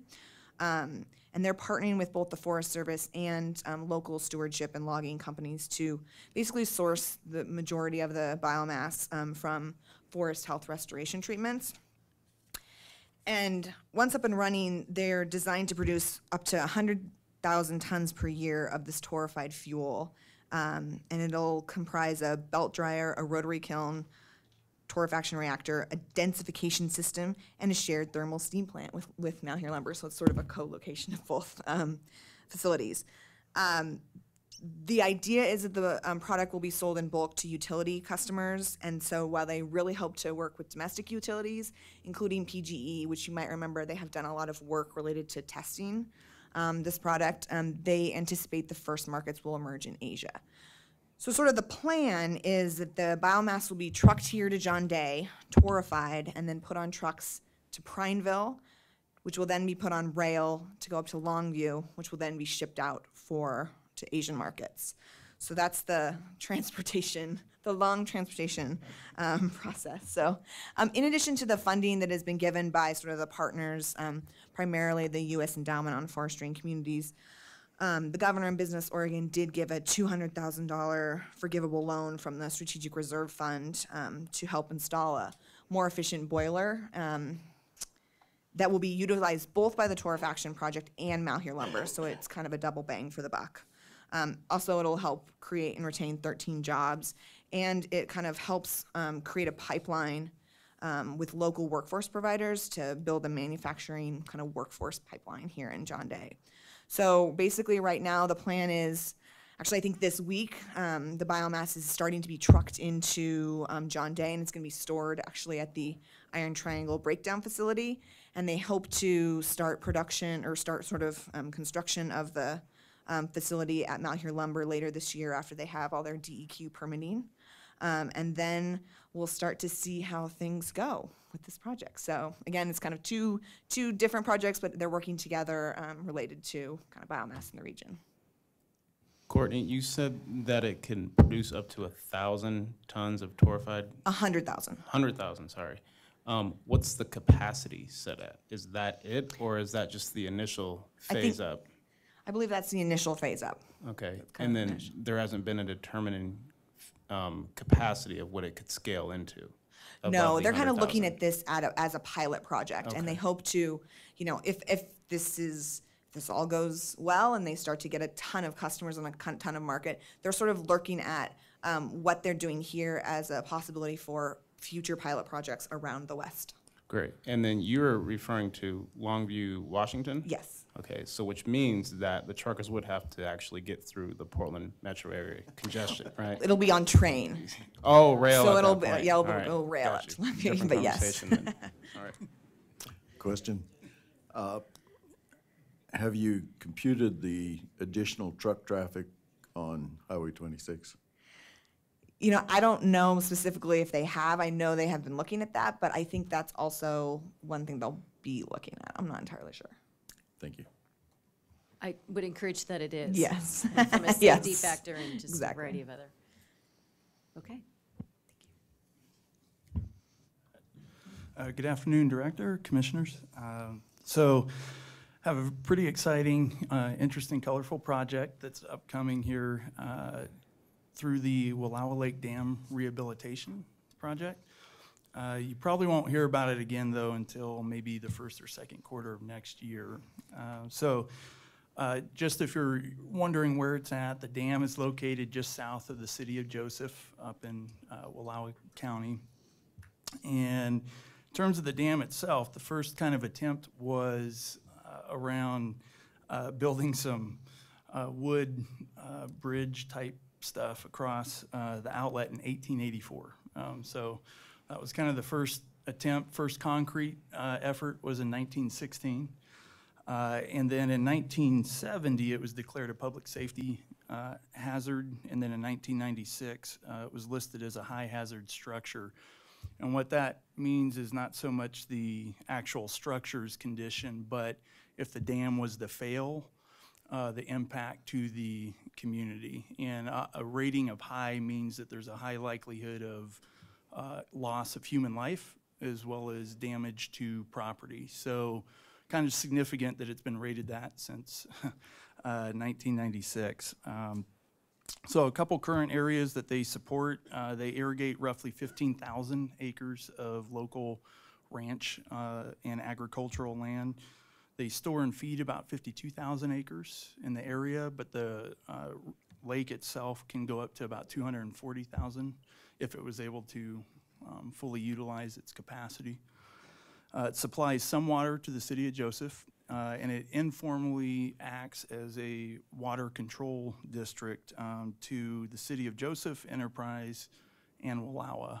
So we're kind of working with them on that as well to determine if they should formally recognize that and switch to being a control district versus just an irrigation district. But and then there's a lot of recreational users that are impacted as well. So the two historical obstacles to getting this rehabilitation off the ground have been the significant cost to both the preliminary engineering, design, and construction, and then agreement of what type of fish passage, especially working with the tribe, Nez Perce. It's been a pretty challenging effort up till now to get an agreement on that. An estimate from the management company that's doing it or managing the dam is due to the deteriorated condition in the state, the water department has only allowed them to operate at about 70 to 72% to try and mitigate that high risk. So they have a lot more capacity that they just can't access because it's too risky. And the results that they're targeting, if they're successful with this project, are going to be including another 12,000 service acres potentially, increasing the utilization to get much closer to 100% capacity, and then obviously removing the high risk situation there. So the recent progress is they've completed their induction map. They're near completing the emergency action plan update, including the call list, notification, engagement. As mentioned, they're very close to an agreement with the Nez Perce on the fish passage and what type there, and then ODFW.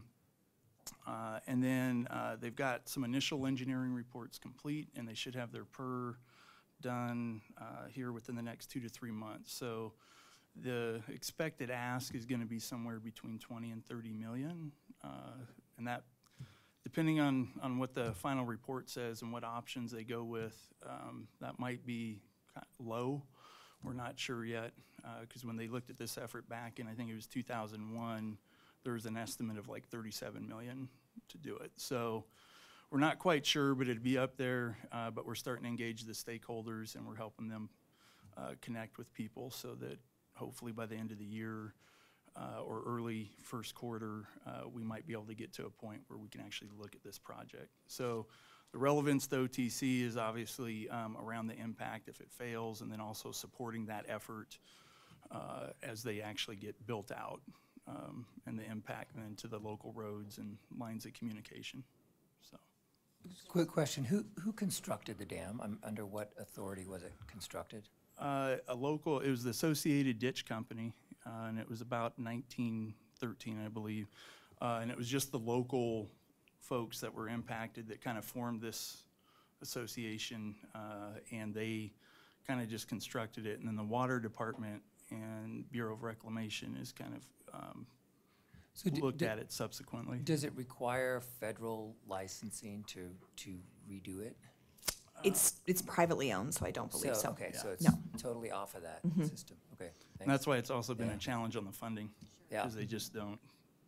It's a double-edged sword. Yeah, unlike the situation in Bend, right? Yeah, exactly. We wanted to give it back. Nice. But I think you raise a good point in terms of we can either spend the money now in a preventative fashion, or we can spend the money on the opposite side when we have the destruction. So I'm grateful to see that pre-planning is happening and that the costs are going down apparently. So that's great. Courtney, did you have a comment? Yeah, the only other thing I also wanted to add was, like Brian said, I think they're only at 72% capacity right now in the lake.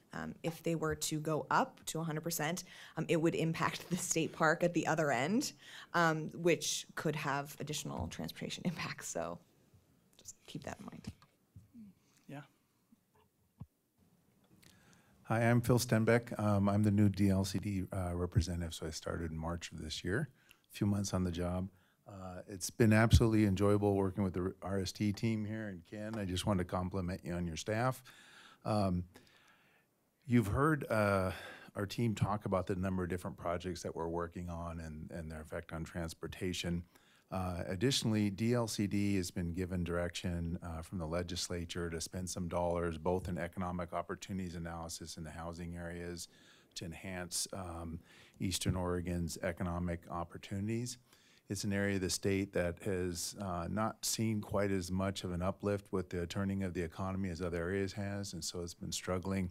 The legislators and the state legislators in this area have gone to the legislature and have asked for dollars, and the dollars were handed to DLCD to work with in two areas, housing and EOAs. And I'm not sure if you're familiar with those terms are.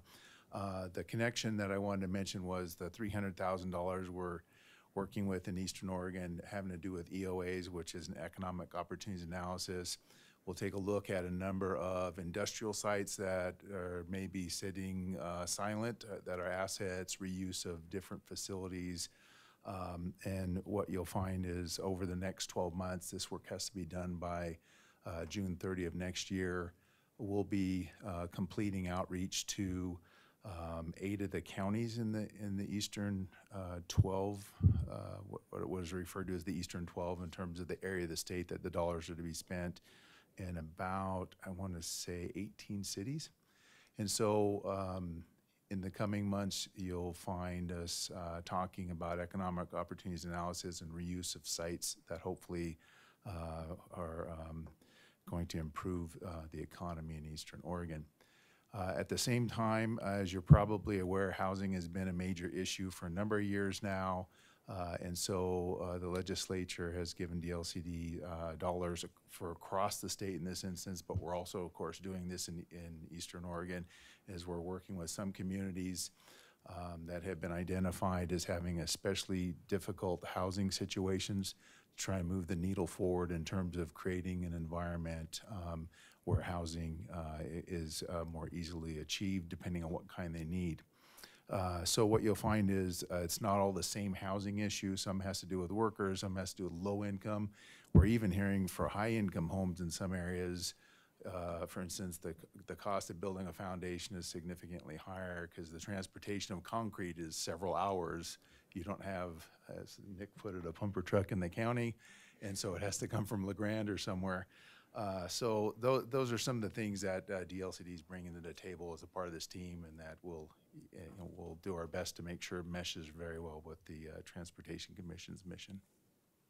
suspect you're partnering with Oregon Housing and Community Services as well on some of those housing needs and Yes. matching up. Okay, leverage Yes. those funds. Great. So Chair Boehner, members of the Commission, Director Garrett and staff, thanks again for the opportunity to speak with you this afternoon. I will say that if the legislature were to order bills in order of importance, then you would note that preceding House Bill 2017 was House Bill 2012, the Eastern Oregon Border Bill. So as a quick reminder, I think we talked about this with the Commission last time. The Eastern Oregon Border Bill was created by then Representative Benson, Speaker Kotek, during the 2017 session. It did a couple things. First of all, it created the Eastern Oregon Border Economic Development Region, which the description is rather complex, but it's essentially Ontario, Nissa, Vale, Adrian, and kind of the Willow Creek, Brogan area. It created a board, 7 members appointed by the governor, and it charged that board with developing and implementing strategies and practices to improve workforce and economic development opportunities within the border region. And it gave the board $5 million for grant and loan programs they can use to invest in workforce and economic development opportunities. And then lastly, the bill also allows the board to make recommendations to state agency boards and commissions and the legislature on impediments they see that put the border region at a competitive disadvantage with Idaho. So where we are now, the board was appointed in December of 2017. They've started their first meetings January of 2018. They've been meeting every month, and so far, I would say they've had a really thoughtful, diligent effort. They've been inviting state and local workforce and economic development experts and practitioners to come to board meetings to kind of learn about these issues. They have solicited the community for priority issues that community feels might be creating some of these competitive disadvantages. And they're looking at the information they've gathered from both a policy perspective, what are the policy issues, and then what are the areas that may be addressed through some kind of funding opportunity. Where they have currently created they've identified 6 areas. They have 6 subcommittees that are currently operating, gathering additional information. Those are CTE and technical training programs. And as you may be familiar, that area has been working on technical education opportunities for a long time through the Poverty to Prosperity effort that's been going on. And they, the border area is challenged to have some of the workforce needs to meet the employment opportunities there. Meanwhile, across the border in Idaho, they have all kinds of really great technical education programs. So they're looking at how can we increase technical education opportunities for students within the border region. Trade and performance certification requirements. They are more strict, many of them, in Oregon than they are in Idaho. So particularly for some of the electrician certifications, some of the nursing things. So it's hard to attract some of those skilled certified workers into the border region to work. So they're looking at some recommendations in that area. Energy and natural resources. What they have found here, their big issue, we heard from economic development folks, is that there's a lot of industrial land, as you may recall, in Malheur County. It's very it's high quality, close to transportation infrastructure. But one of the issues that has caused the area to lose projects is that power costs more in Ontario than it does across the border in Idaho. And one reason for that are some tariffs that are put on power generated by Idaho Power but sold in Oregon. So they're looking at kind of what's at the root of that difference and what kind of flexibility may be able to be exercised.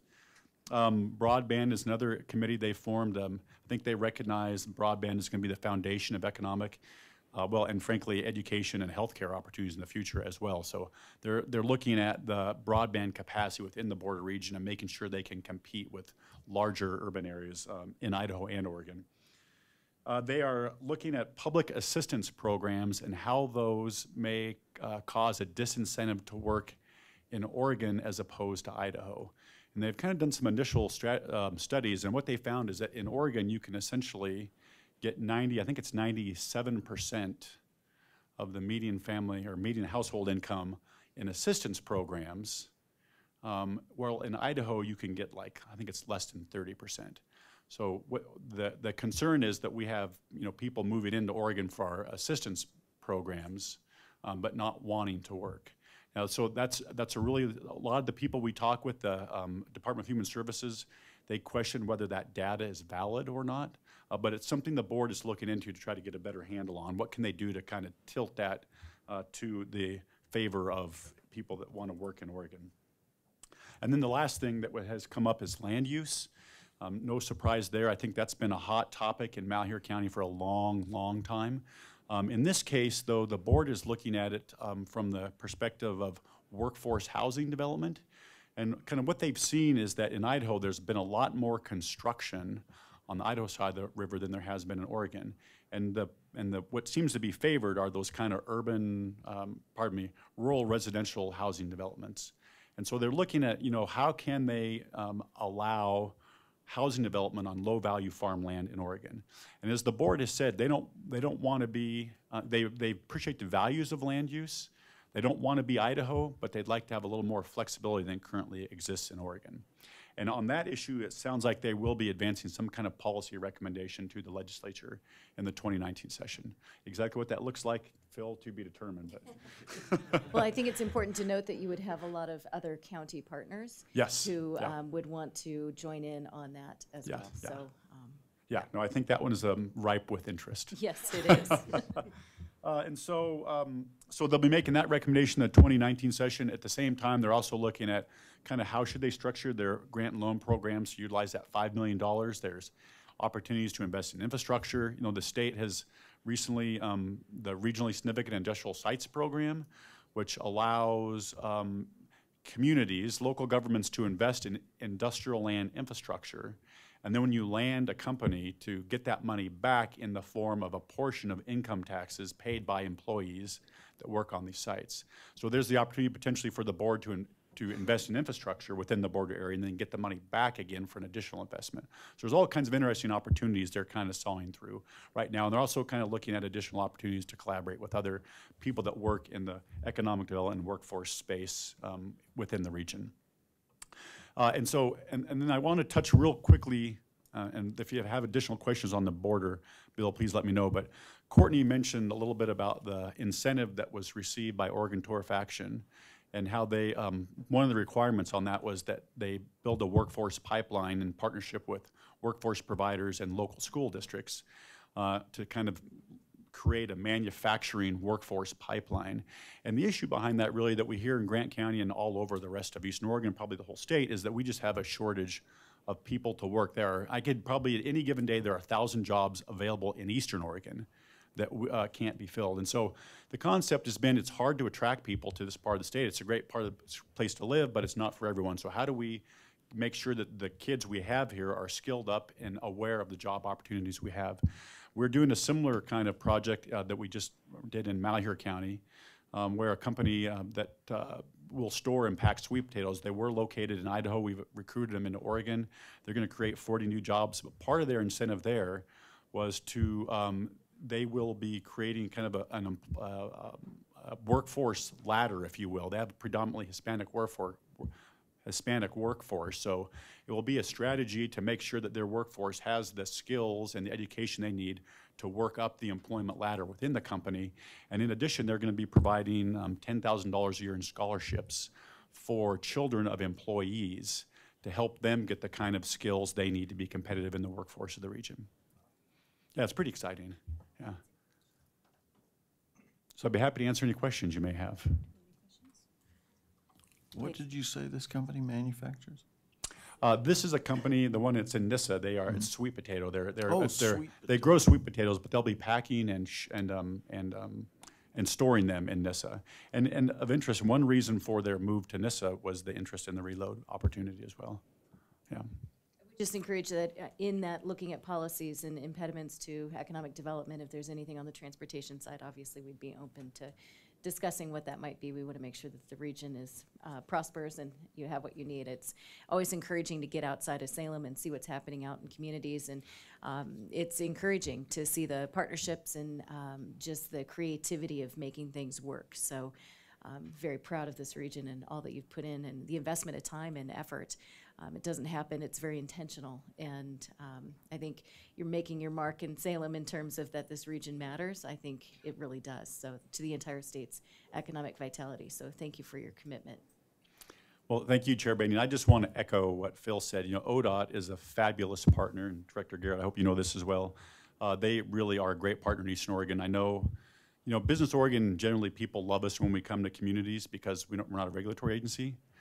But I have to compete with ODOT for love in this region, and it's kind of so I just want you all to know your staff is doing a great job out here. Do we have any other questions? Okay, thank you very much. And we're going to just take a 3-minute break very quickly as we change over to the next Regional Solutions panel.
Okay, so it was a little longer than 3 minutes, but I hope everybody had an opportunity to get refreshed. And now we have an opportunity to hear from our ACT, and Sean, I'll turn it over to you. Sure. Thank you, Commissioner Bainey and Commission. Welcome to our area. We appreciate you being here. My name's Sean Maloney. I'm the ACT liaison for ODOT. And anyway, I'll introduce our commissioner. Our chair is Judge Joyce from Malheur County. So go ahead and take. Thank you. What's that? Oh, you gotta take your hand off it, huh? Red light. Red light, perfect. Welcome, Commissioner, Madam Chair, Commissioners, Director, Governor, staff. We appreciate the fact that you're here in Southeast Oregon, so far away from the rest of the world. Appreciate the fact that you come. Also, members of the governor's staff, thank you. Representative Finley, I know he's in the room somewhere. Our staff from the congressional office, senator staff, thank you. And I believe, I hope I haven't left anybody out, but at any rate, I'll let our SEAC members introduce themselves. Good afternoon. My name is Angie Jones. I'm the district manager for Grant County Transportation District and the transportation rep. So welcome, Pete Reynolds, Harney County Judge. Jim Merritt, City of Nissa. Nick Green, John Day. Commissioner Jim Hampshire and Mayor of Prairie City.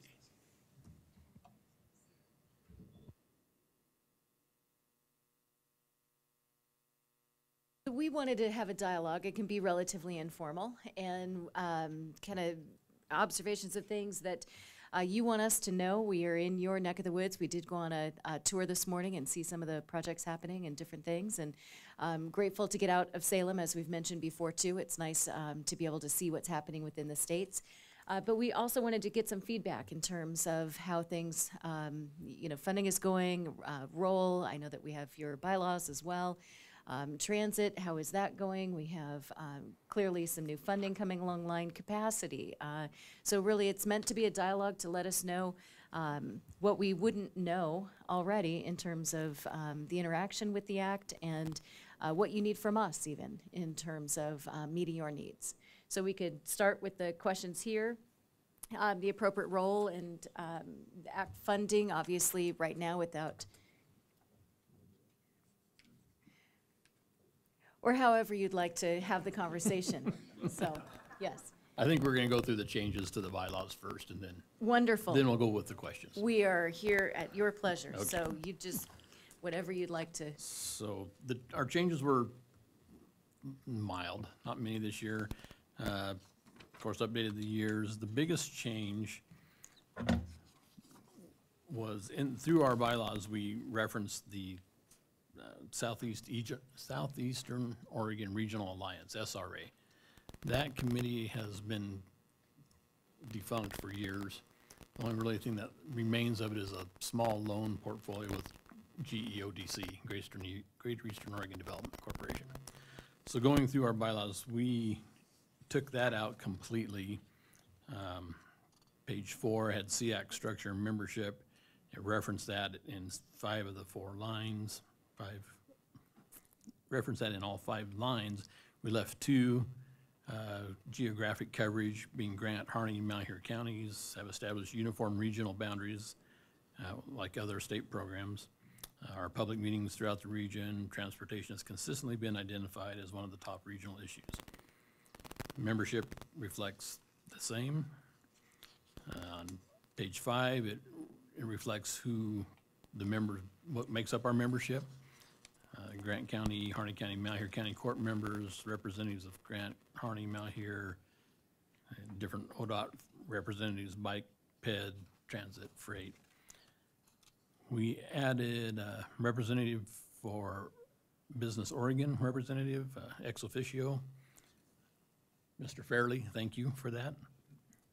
Don't know if we told him though. Operations of SEAC, we getting things coordinated so that one thing says agreement, another thing says agreement versus bylaws or act or different things. So we're just trying to be more uniform. And at the back of our charter, there is an amendment. That amendment solely dealt with the SRA, Southeast Oregon Regional Alliance. We have deleted that altogether. Pretty much the changes in the charter. A few typos or spellings. Work plan remained identical, updated, no changes to that, updated the years. And in our operating bylaws, we removed, it references officers shall consist of a chair and a vice or co-chair selected by voting membership. We removed vice all the way through. This act works with 2 co-chairs. Usually selected, usually made up of the 3 county commissioners. Deleted a line that said it was held in conjunction with the Southeast Regional Alliance, which no longer exists. And the makeup of the board on the back, reference names, we cleaned that up. So this one just solely represents the positions in the communities and who makes that up. Then we have an operating one for our working papers. One line I did miss, we did add as one of the local governments, transit important districts, and we also added the intermodal reload facility now to want them included and recognized in this plan. So anybody else on the committee thinks I left anything out, please speak up. Nope. Okay. Get the formality out of the way. Do any of the commission members have any comments or edits? If not, I would welcome a motion, and the motion is noted. It's approving the updated charter, work plan, and bylaws. So moved. Okay, any further discussion? All those in favor? Aye. Aye. Okay, motion carries unanimously. So other conversation points? Okay, let's talk transit. Let's do. Okay, so regionally, our needs are very, very similar. All 3 counties we're highly rural or pretty rural, with Harney and Grant being actually highly rural. In Grant County, as in the other counties, we have a high percentage of low-income individuals. So this STIF money this House Bill 2017 money is just wonderful. We're very happy to have it, very thankful for all the hard work that the legislature and everyone has put into it. So we are, each 3 of the counties, we are moving forward on our bylaws. In Grant County, our committee's been appointed, the bylaws have been adopted, and we're moving through public comment on our priority list. In the other counties, they are working on their bylaws and committee appointments and have put together lists and working through the public process. So we're getting geared up for it. We all 3 plan to apply the first round. We hope to be ready. I know Grant County, we will be ready. And the other 2 have a few things to kind of get tightened up because they operate differently. Grant County is the qualified entity, Grant County Transportation District. We are the qualified entity, so we don't have to go through the county courts, which the other 2 do. So it's a little bit smoother process for us. But overall, it's going very well. Public comment on our priority lists is coming in slow, but we've had a lot of feedback in Grant County in particular. We are looking at putting together a deviated fixed route, which will be essentially what you would find in an urban area, a fixed route, but could deviate to go to a location to pick someone up when the bus is scheduled to pass that location. Then it returns to the route and finishes the location. In Grant County, it will serve 4 of the communities. It will serve Mount Vernon, Canyon City, John Day, and Prairie City.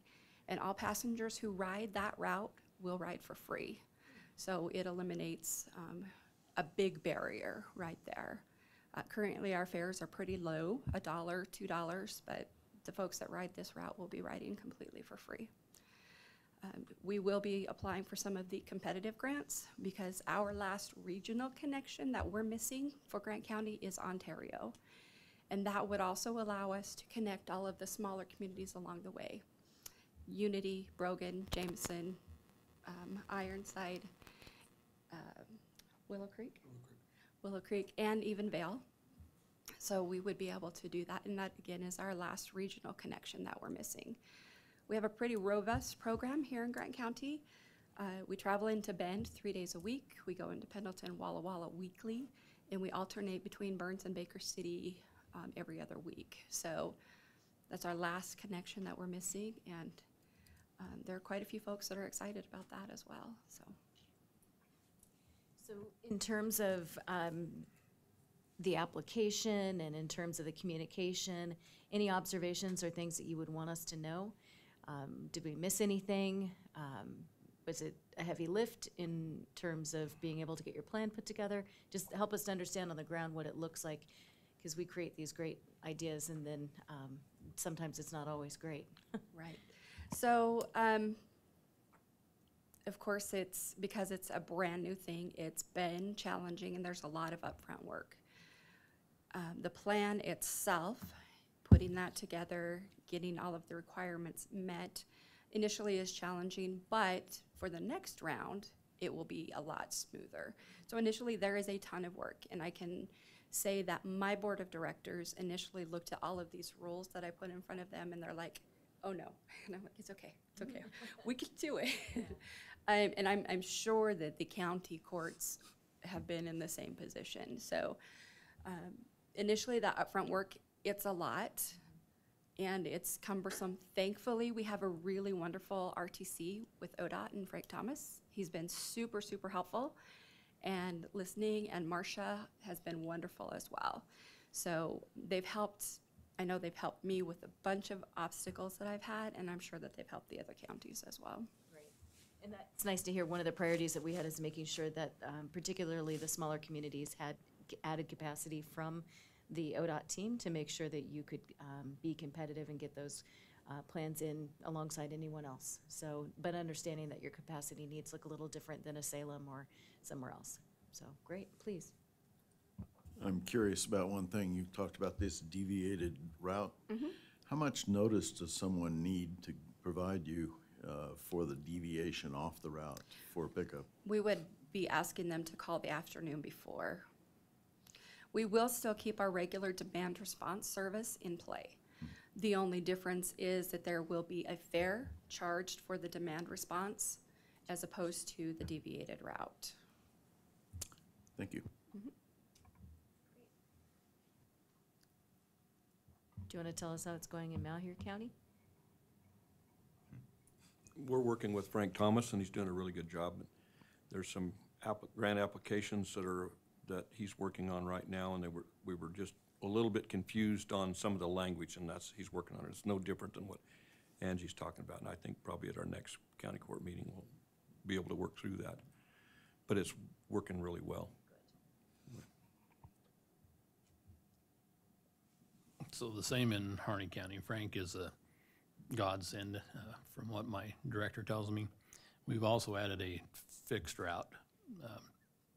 I can't remember if we deviate off that or not. Yeah, I think we do, yeah. Seems like it's the afternoon before they also have to call. But I believe we're charging $1. I don't think it's free. But it was forced upon us.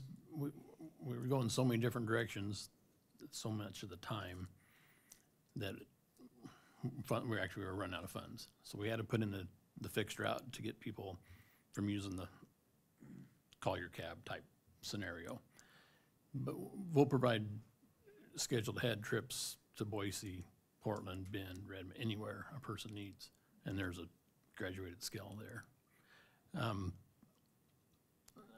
Several years when I had my own business, I also was the stop for Eastern Point to come through. And I do sit on the PTAC board. And I had made the suggestion once, because that's a subsidized route. And they were there was a time when I thought we might have an opportunity to pick that subsidized route up within our, senior center provides our dial-a-ride services. And how can we do that instead of the state having to pay to pick up this other route? And we're already out there, you already fund us. How could we work together to make that link between Bend and Ontario? And coordinate with Grant County, bringing people either down to Burns to make it more inclusive. I think the point is a good service, great. I know we're on either end, though, you're tied to Greyhound schedules. But maybe it's time they stopped calling the shots and we did. I think we can do it better. So that's my comments on transportation. Any other public transportation pieces? Okay.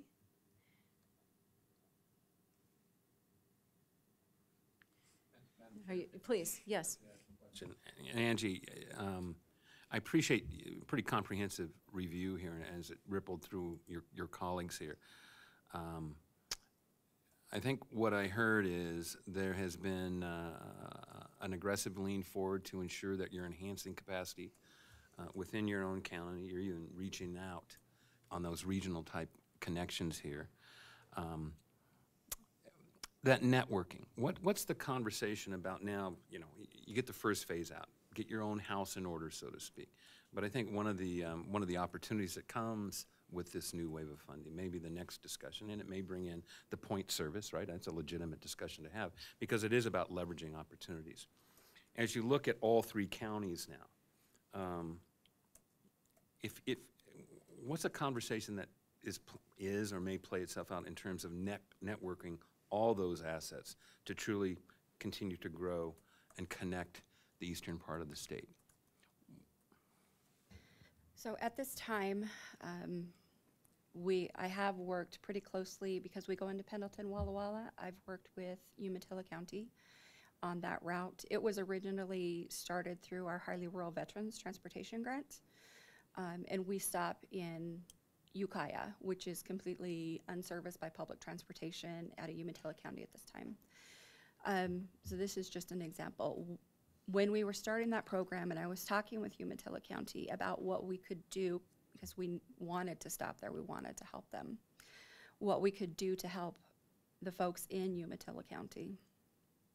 They weren't, as a whole, weren't able to provide a lot of assistance, especially financial assistance. It was, kudos, great job, very happy that it was going, folks are being served. But it took a citizen within the community of Ukiah who became extremely vocal because on our veterans transportation trips, our veterans they ride for free to medical appointments. There is no fare. And so this particular individual in Ukiah, he's a veteran, qualified veteran, but we could not allow him to ride for free because he was not a Grant County resident. So he got really vocal. And he went to county commissioners and he called, I believe he called Senator Wyden's office even. It's, anyway, his vocal abilities brought in the STF committee from Umatilla County, and they now purchase bus passes for all of the residents in Ukiah. So the residents in Ukiah now ride for free on our buses. And we have residents that ride with us every single week because we're the only public transportation. And we go over in the morning and back in the afternoon. So they're in Pendleton or Walla Walla or Milton Freewater all day long. So they're pretty happy about that. In looking at our route into Baker City, we also stop in Sumter, which is in Baker County. And when we start the Ontario, not if, but when we start Ontario, Unity is in Baker County. We haven't been able to get to work any kind of agreements on fund sharing for these areas, although Baker County was looking at the potential for purchasing bus tickets for their veterans out of Sumter, out of Baker County. Harney County was in the same boat when we started the Highly Rural Grant. They weren't on board with it yet. They are now. We haven't had further discussion on that. And as we progress into increasing the routes, expanding it farther, I will be having conversations with Malheur County and revisit Baker and Harney County as well, because increased service and demand only are going to benefit all of us. Angie, thank you. And Madam Chair, I appreciate you allowing me to ask the question. I have to applaud your vision, your leadership, and the initiative you have taken. It is perfectly in alignment with the conversations that have played itself out in front of this commission, as well as the Joint Committee on Transportation that forwarded and created that new payroll tax that funds the STF. So well done. I think you've set a very high bar. Thank you. Do you have base funding prior to House Bill 2017? Or are you just strictly grant funded? Okay, we're strictly grant funded. We don't levy any taxes. That right there is a small miracle that you've been able to operate. And then also now this added capacity, I bet, is just transformational in terms of the capacity it'll add. That's great. So do we want to go through these questions, or are there observations? Maybe we'll start it. So Judge, do you want to walk us through that, or if you have I think we went through a lot, but I've got a comment on number 3. Okay. So the commissioners wrestle with those 3 priorities: preservation, safety, and congestion. And from where I come from and traveling across the state, safety is probably the #1 issue there. And I'm really glad to see that the speed limit was raised in our area. It helps us get through the state a little bit quicker. But there are areas that, as commissioners, we have recommendations where there could be adjustments made. And I don't know if this goes to you, Director, on this one, but it seems like the staff at the local level doesn't quite appreciate our input sometimes. And so I know there's a process that you go through. And we started it last fall in one particular area, and it hasn't happened since probably almost a year ago. So in the safety side of it, I think that's really, really important to take that kind of input. The turnout issue, the turn lanes, and then where you're in as opposed to being in Salem, well, we don't have any congestion whatsoever. But we have people that probably, if there was, I sometimes think more education on safety, it'd be helpful when people come up behind you and they tailgate you. I think the ticket should be higher, like $1,000 a pop, and then that might fix that one. But at any rate, so those are just some of the issues that I see out there. But education probably #1. Because if you don't pay attention when you're going down the road, you're going to get in a wreck. And just like what happened Monday morning or Sunday morning, on 78, So it was at 10 o'clock in the morning. How do you not pay attention? Judge, if you'd like some congestion, we can send some over. We have quite a bit over in our part of the state. But I think what we heard on the listening tours is that being an agriculturally driven economy, we need to make sure that those goods can get out. And obviously with the transload and different investments that are being made, I think are critical. But from a state perspective of how do we make sure that we are making the appropriate investments so that we can be competitive as a state too, was really a recognition that we were learning from all 4 corners of the state about how the congestion in the metro area was causing an issue there too. So that was part of the congestion piece for us. No, I appreciate it. I appreciate all the work that Director Garrett does and you guys do as volunteers. So we do appreciate it. So we did reduce some, raised and then reduced some speeds in other parts of the state. So how about we do an offline discussion about that? I think that's important. I think I can become part of that conversation, so. Thank you, sir.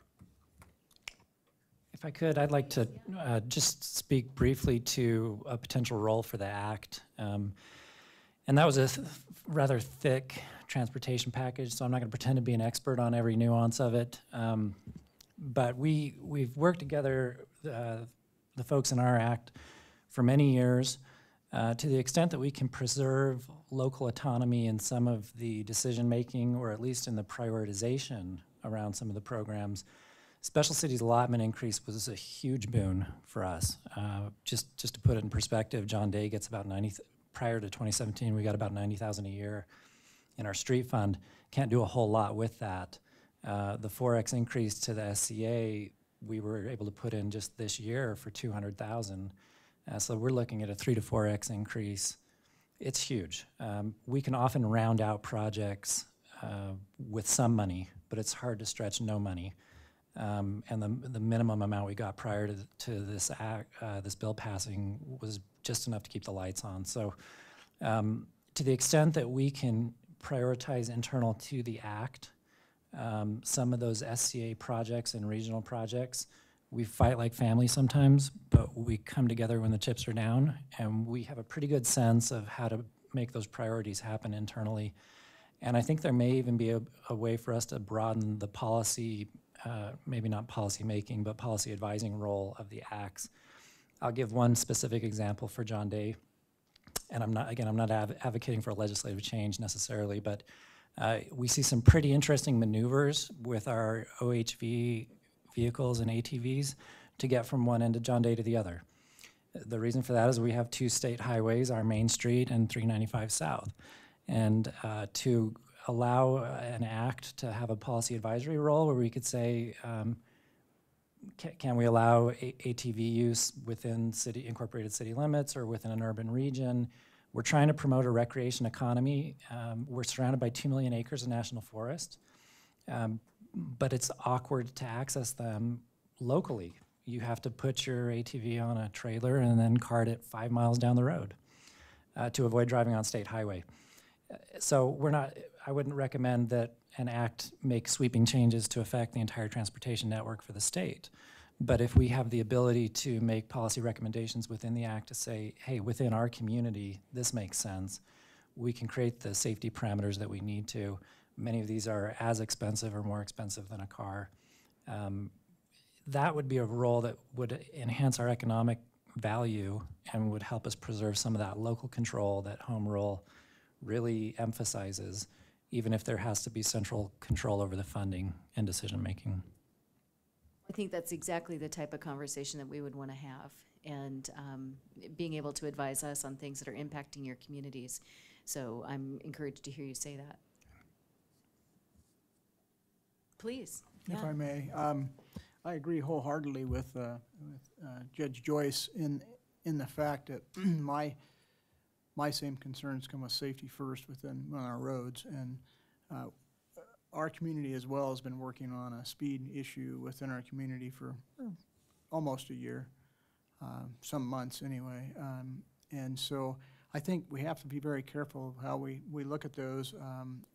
As a rural community, sometimes the roads vary in how they work. And the particular road I'm talking about, there's a school that's on the outskirts of town, and so when you come around a basic bend, it goes from 20 miles an hour in a school zone to 45 with a matter of feet. I personally witnessed very near bus accidents and children accidents, but it seems like it's very difficult to get those speeds limits lowered. It's been a very arm-twisting type of an event with not very much success, and so I think that we need to look within the safety of these particular incidents. And each one has to be an individual. I think you have to look at each one as somewhat individual and not as a blanket, and consider each one. And that's what I would ask for, is on your level and on the local level, that we could look at those and have a little more influence on how that works within our, at least give influence in our community and have it looked at a little heavier. And I'm also hearing you say, and Director Garrett, we may want to also revisit this. What is the timeline for turnaround in terms of answers, or do we need to look at how long it's taking to get a response or decision? Because if we're over a year here and a year here, obviously each one is unique, but should there be an expectation of an answer? No, I have been working, and ODOT has worked with us on this. We just haven't got there yet. And I'm not saying that they haven't, because I think ODOT is a great partner. They are a great partner for us. And we have gone in a good direction. It's just, it seems like on their end, because it's no fault of them at all. It's just a process to go through, and if we could shorten that process up somehow, I think it would help. There's one thing we know you love our ODOT team Oh, here. I'll tell you what. So I'm not taking it as they are awesome, yes, and they're awesome to yes, work and with. we agree. Their hands are tied just Sure. as the same as anyone else's.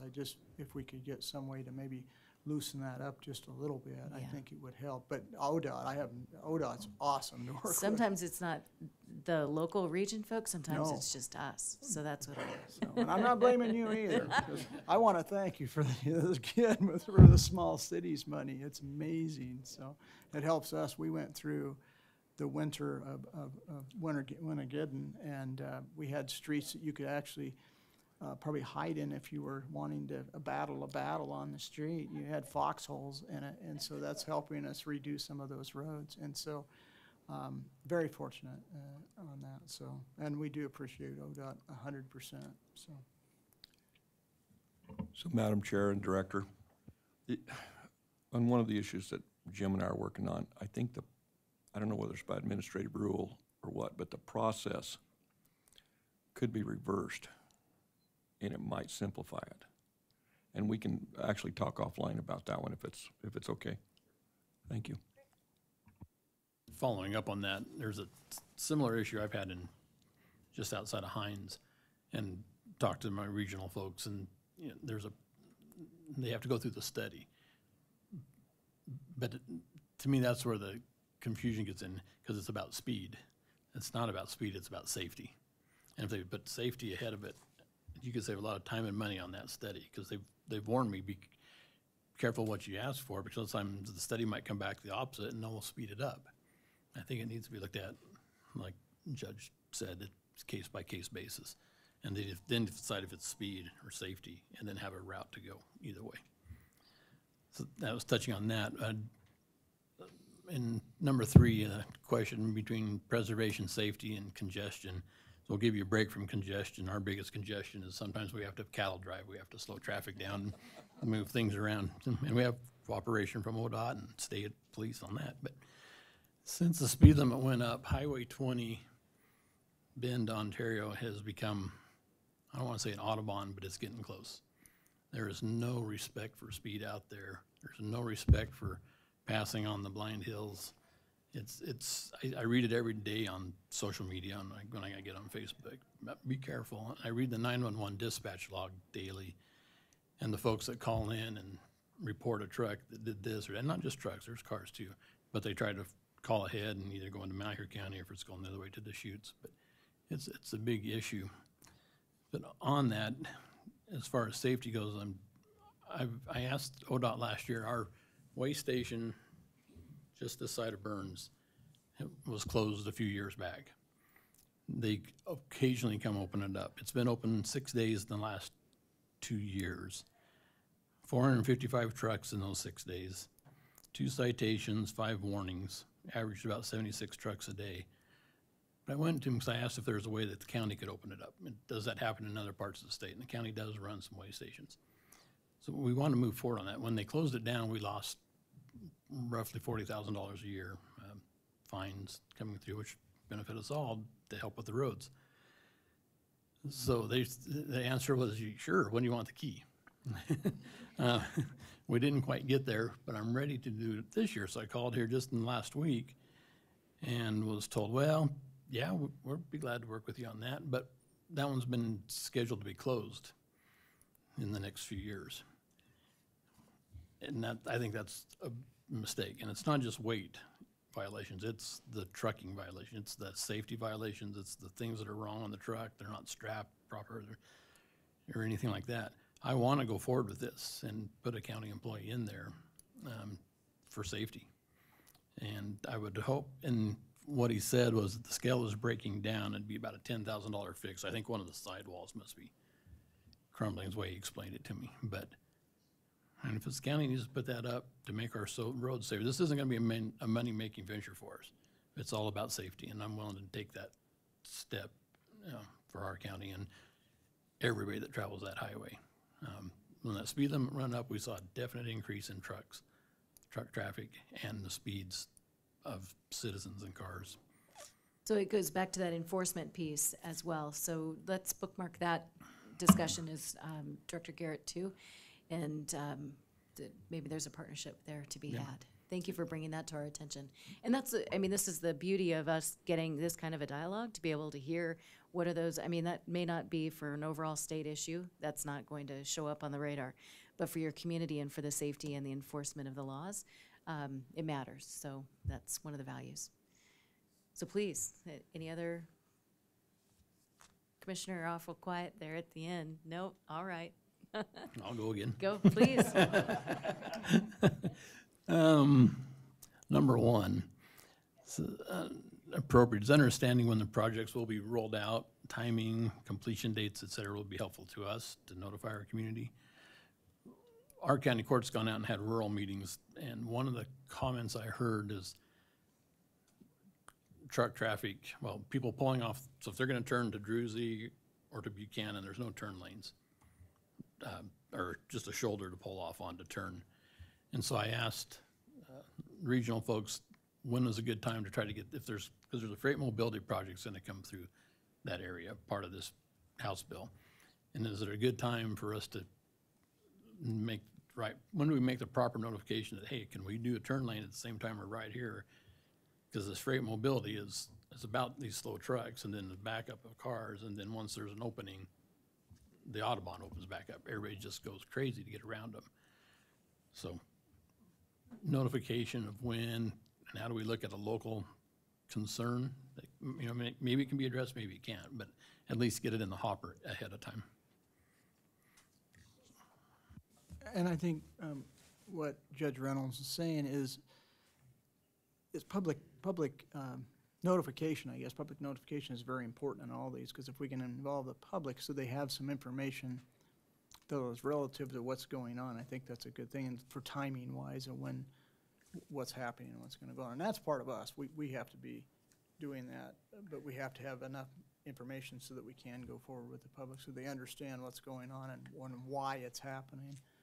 And I will blame myself for part of that. If I could get some notification when things were going to happen, I can get it out a little better. Question? Yes. This is a dialogue, so please just jump in. To the county representatives, what do you think is the most effective means of communication in a rural area like this? Getting it to the county level, to the courts or the commissioners. From there, we have several ways. In Harnett County, we don't have a radio station that does any type of news reporting. It's just basically a music channel. But we can get it to the newspaper. We can get it to the Facebook pages that almost every county agency has. That's really our most effective way in my area.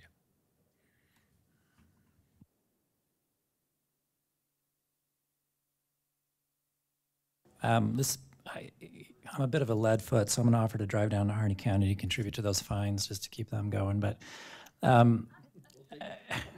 so I can't really comment on safety without being a hypocrite. But I will say for congestion relief, and this may be indirect, I'm curious what the state's plans are for autonomous vehicles and specifically driverless freight. We have a very unique environment out here. A lot of curvature to our highways, a lot of elevation change, but very low population density and relatively minor traffic on our highways.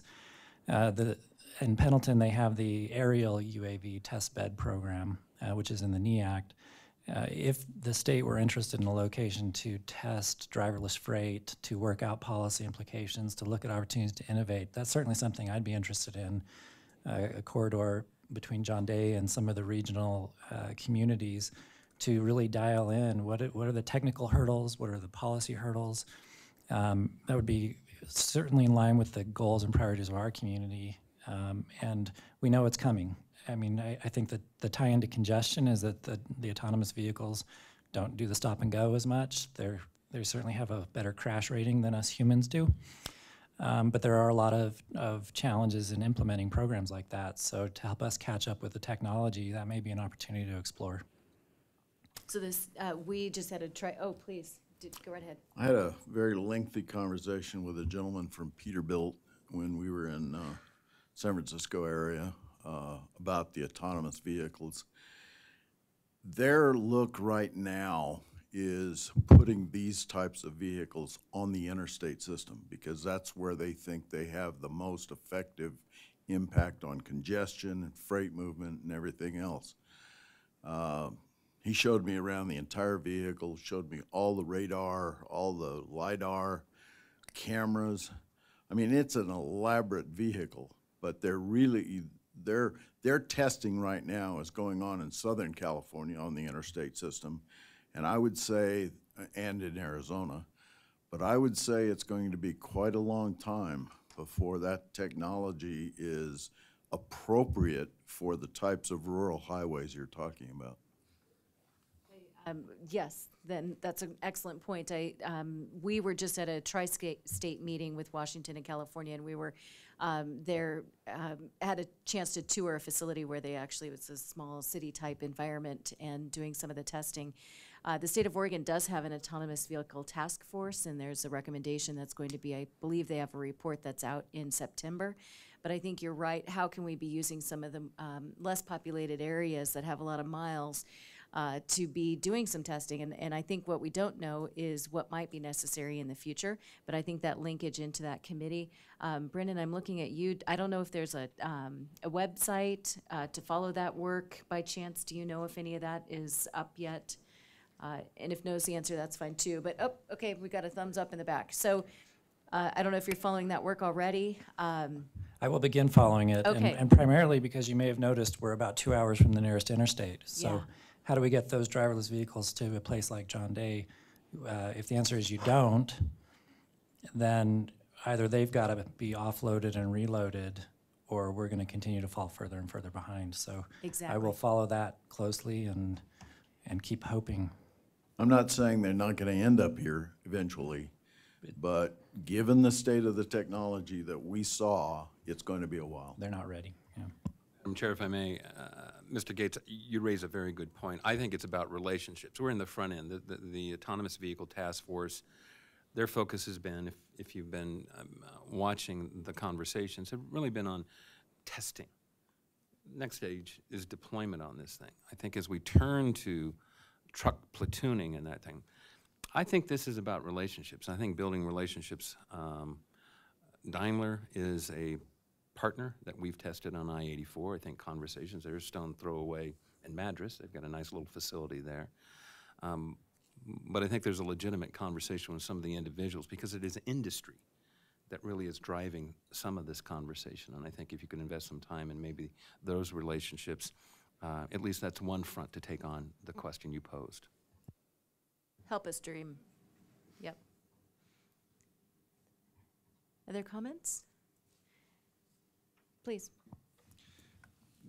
Just one last one for me, Madam Chair. I heard the conversation on tolling a little while ago, and I'm really excited about that. So I got a bill from Colorado here a couple years ago on my vehicle. I'd never been on a toll road in my life, but I hadn't heard from my son for several months either. So I got about 3 bills, but I think that's a really good way to go because they were able to pick it up quickly. Whatever technology they're using, it does work, and you do pay the bill.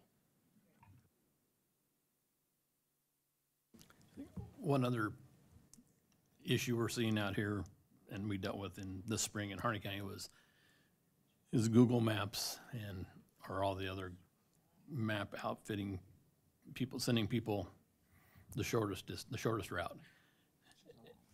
And it's a long way. So we've noticed this on one rural road, especially if you were going from Winnemucca to Bend, it doesn't send you through Burns and Hines. It puts you just outside and cuts off all that. So we had this issue with people noticing just this increase in traffic and high speeds, missing where they had to stop and go left or right, blowing right through out into the field. So we started working on it and tried to connect with Google and the way they had it set up, if you were to get on their phone or app or any type of app. And we didn't get anywhere, and then we had another fatality. This lady was coming from Las Vegas home to Seattle, and her daughter went into labor. and she was trying to find the nearest hospital. So she put it in her phone, and it bypassed Burns, bypassed Hines. It wasn't close enough to pick up the hospital sign. It missed a corner. The pregnant lady and the unborn baby both died. So I happened to be in a meeting that day with Kathleen and Kathy, and I said, I've got a problem. And I'd been working with our regional folks again and seeing if they had any contacts. And through Senator Wyden's office, they got us some numbers, email addresses, basically. But we got the problem resolved. And Google is really good to work with, but that's only half the battle. Because then you got Garmin, TomTom, and all the others, and they don't, Google's the big guy, but they don't all work together. So that's another issue that we're finding that's taking people off the state highways, which are the safest, and causing other issues. But we were able to address it. They were really, really good to work with. But just another issue out here in these rural areas. Short route isn't always the best. So. Of that in other areas? I mean, I know we have the Wayfinder, yeah, okay. So I don't know what the answer is, but we might want to take that on. Trust but verify. Yeah, It really exactly. is, I mean. Well, and a couple years ago, we had a couple that were lost in, wasn't that in your backyard? Yeah. And that was another tragic event. So, you know, our need to believe just what's right in front of us. So there's some human error there too.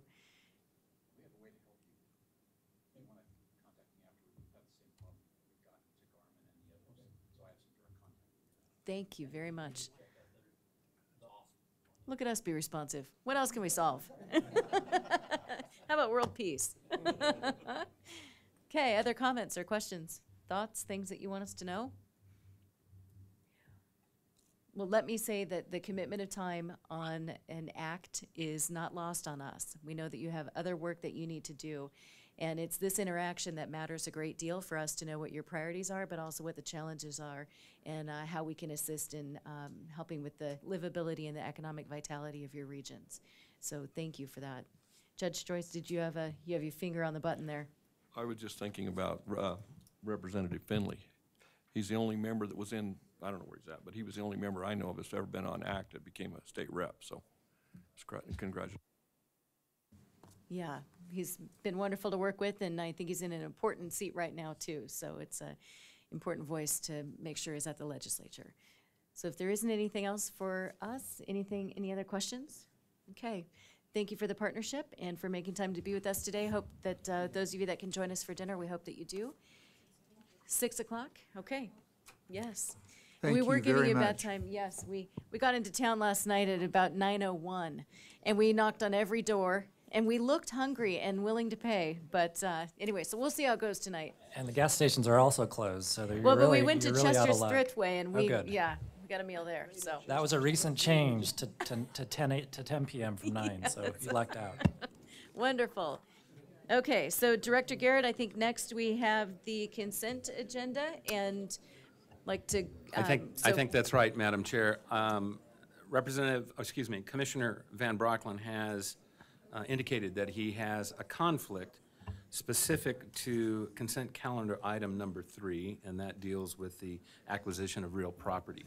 It's my understanding he'll have to recuse himself. So, Madam Chair, what I would like to do is pull forward the consent calendar item 3, have a conversation, a motion to move forward, allow Commissioner Van Brocklen to speak to that, make a move, ask for a vote. However that goes, fine, and then we'll come back to the remaining items on the consent calendar, and I'd ask for approval in block since I have not received any concerns or conflicts specific to them. So let me go ahead and start with, do we have any other conflicts on any other items on the consent agenda outside of item 3? Okay, then I would welcome a motion for item 3. Before that motion, I would just like to declare that my law firm represents TriMet and on the Southwest Lowell Street, Portland City Limits Section Property Exchange. I therefore have a conflict and would need to recuse myself. We also represent a client on the Oregon 8 at Oregon 219 and Southeast 44th to 45th Avenue at Hillsborough. These are both unrelated to these specific matters, but they're both clients, both the client here on this Tualatin Valley number 29 project, and also this Lowell Street project, and therefore I will need to recuse myself from those matters. And in light of that, I think in an abundance of caution, I'll just recuse myself from the entire, all of the right-of-way discussion, deliberation, and voting. So carry on. Excellent. So I would welcome a motion. I just want to be clear. So Commissioner Van Brocklet, do you want us to pull out those items as described by the director? I think I'll just recuse myself from all of item 3 in its entirety. Okay. So Madam Chair, I would request that we vote on item 3 as a standstill. Okay. Okay. So we'll pull that from the consent calendar, and I ask adoption of item 3 on the consent calendar, which is, It's the acquisition of real property, the approval of that consent calendar item. Yep. Okay, so moved. Okay. Any further discussion? All those in favor? Aye. And we have one abstention. Excellent.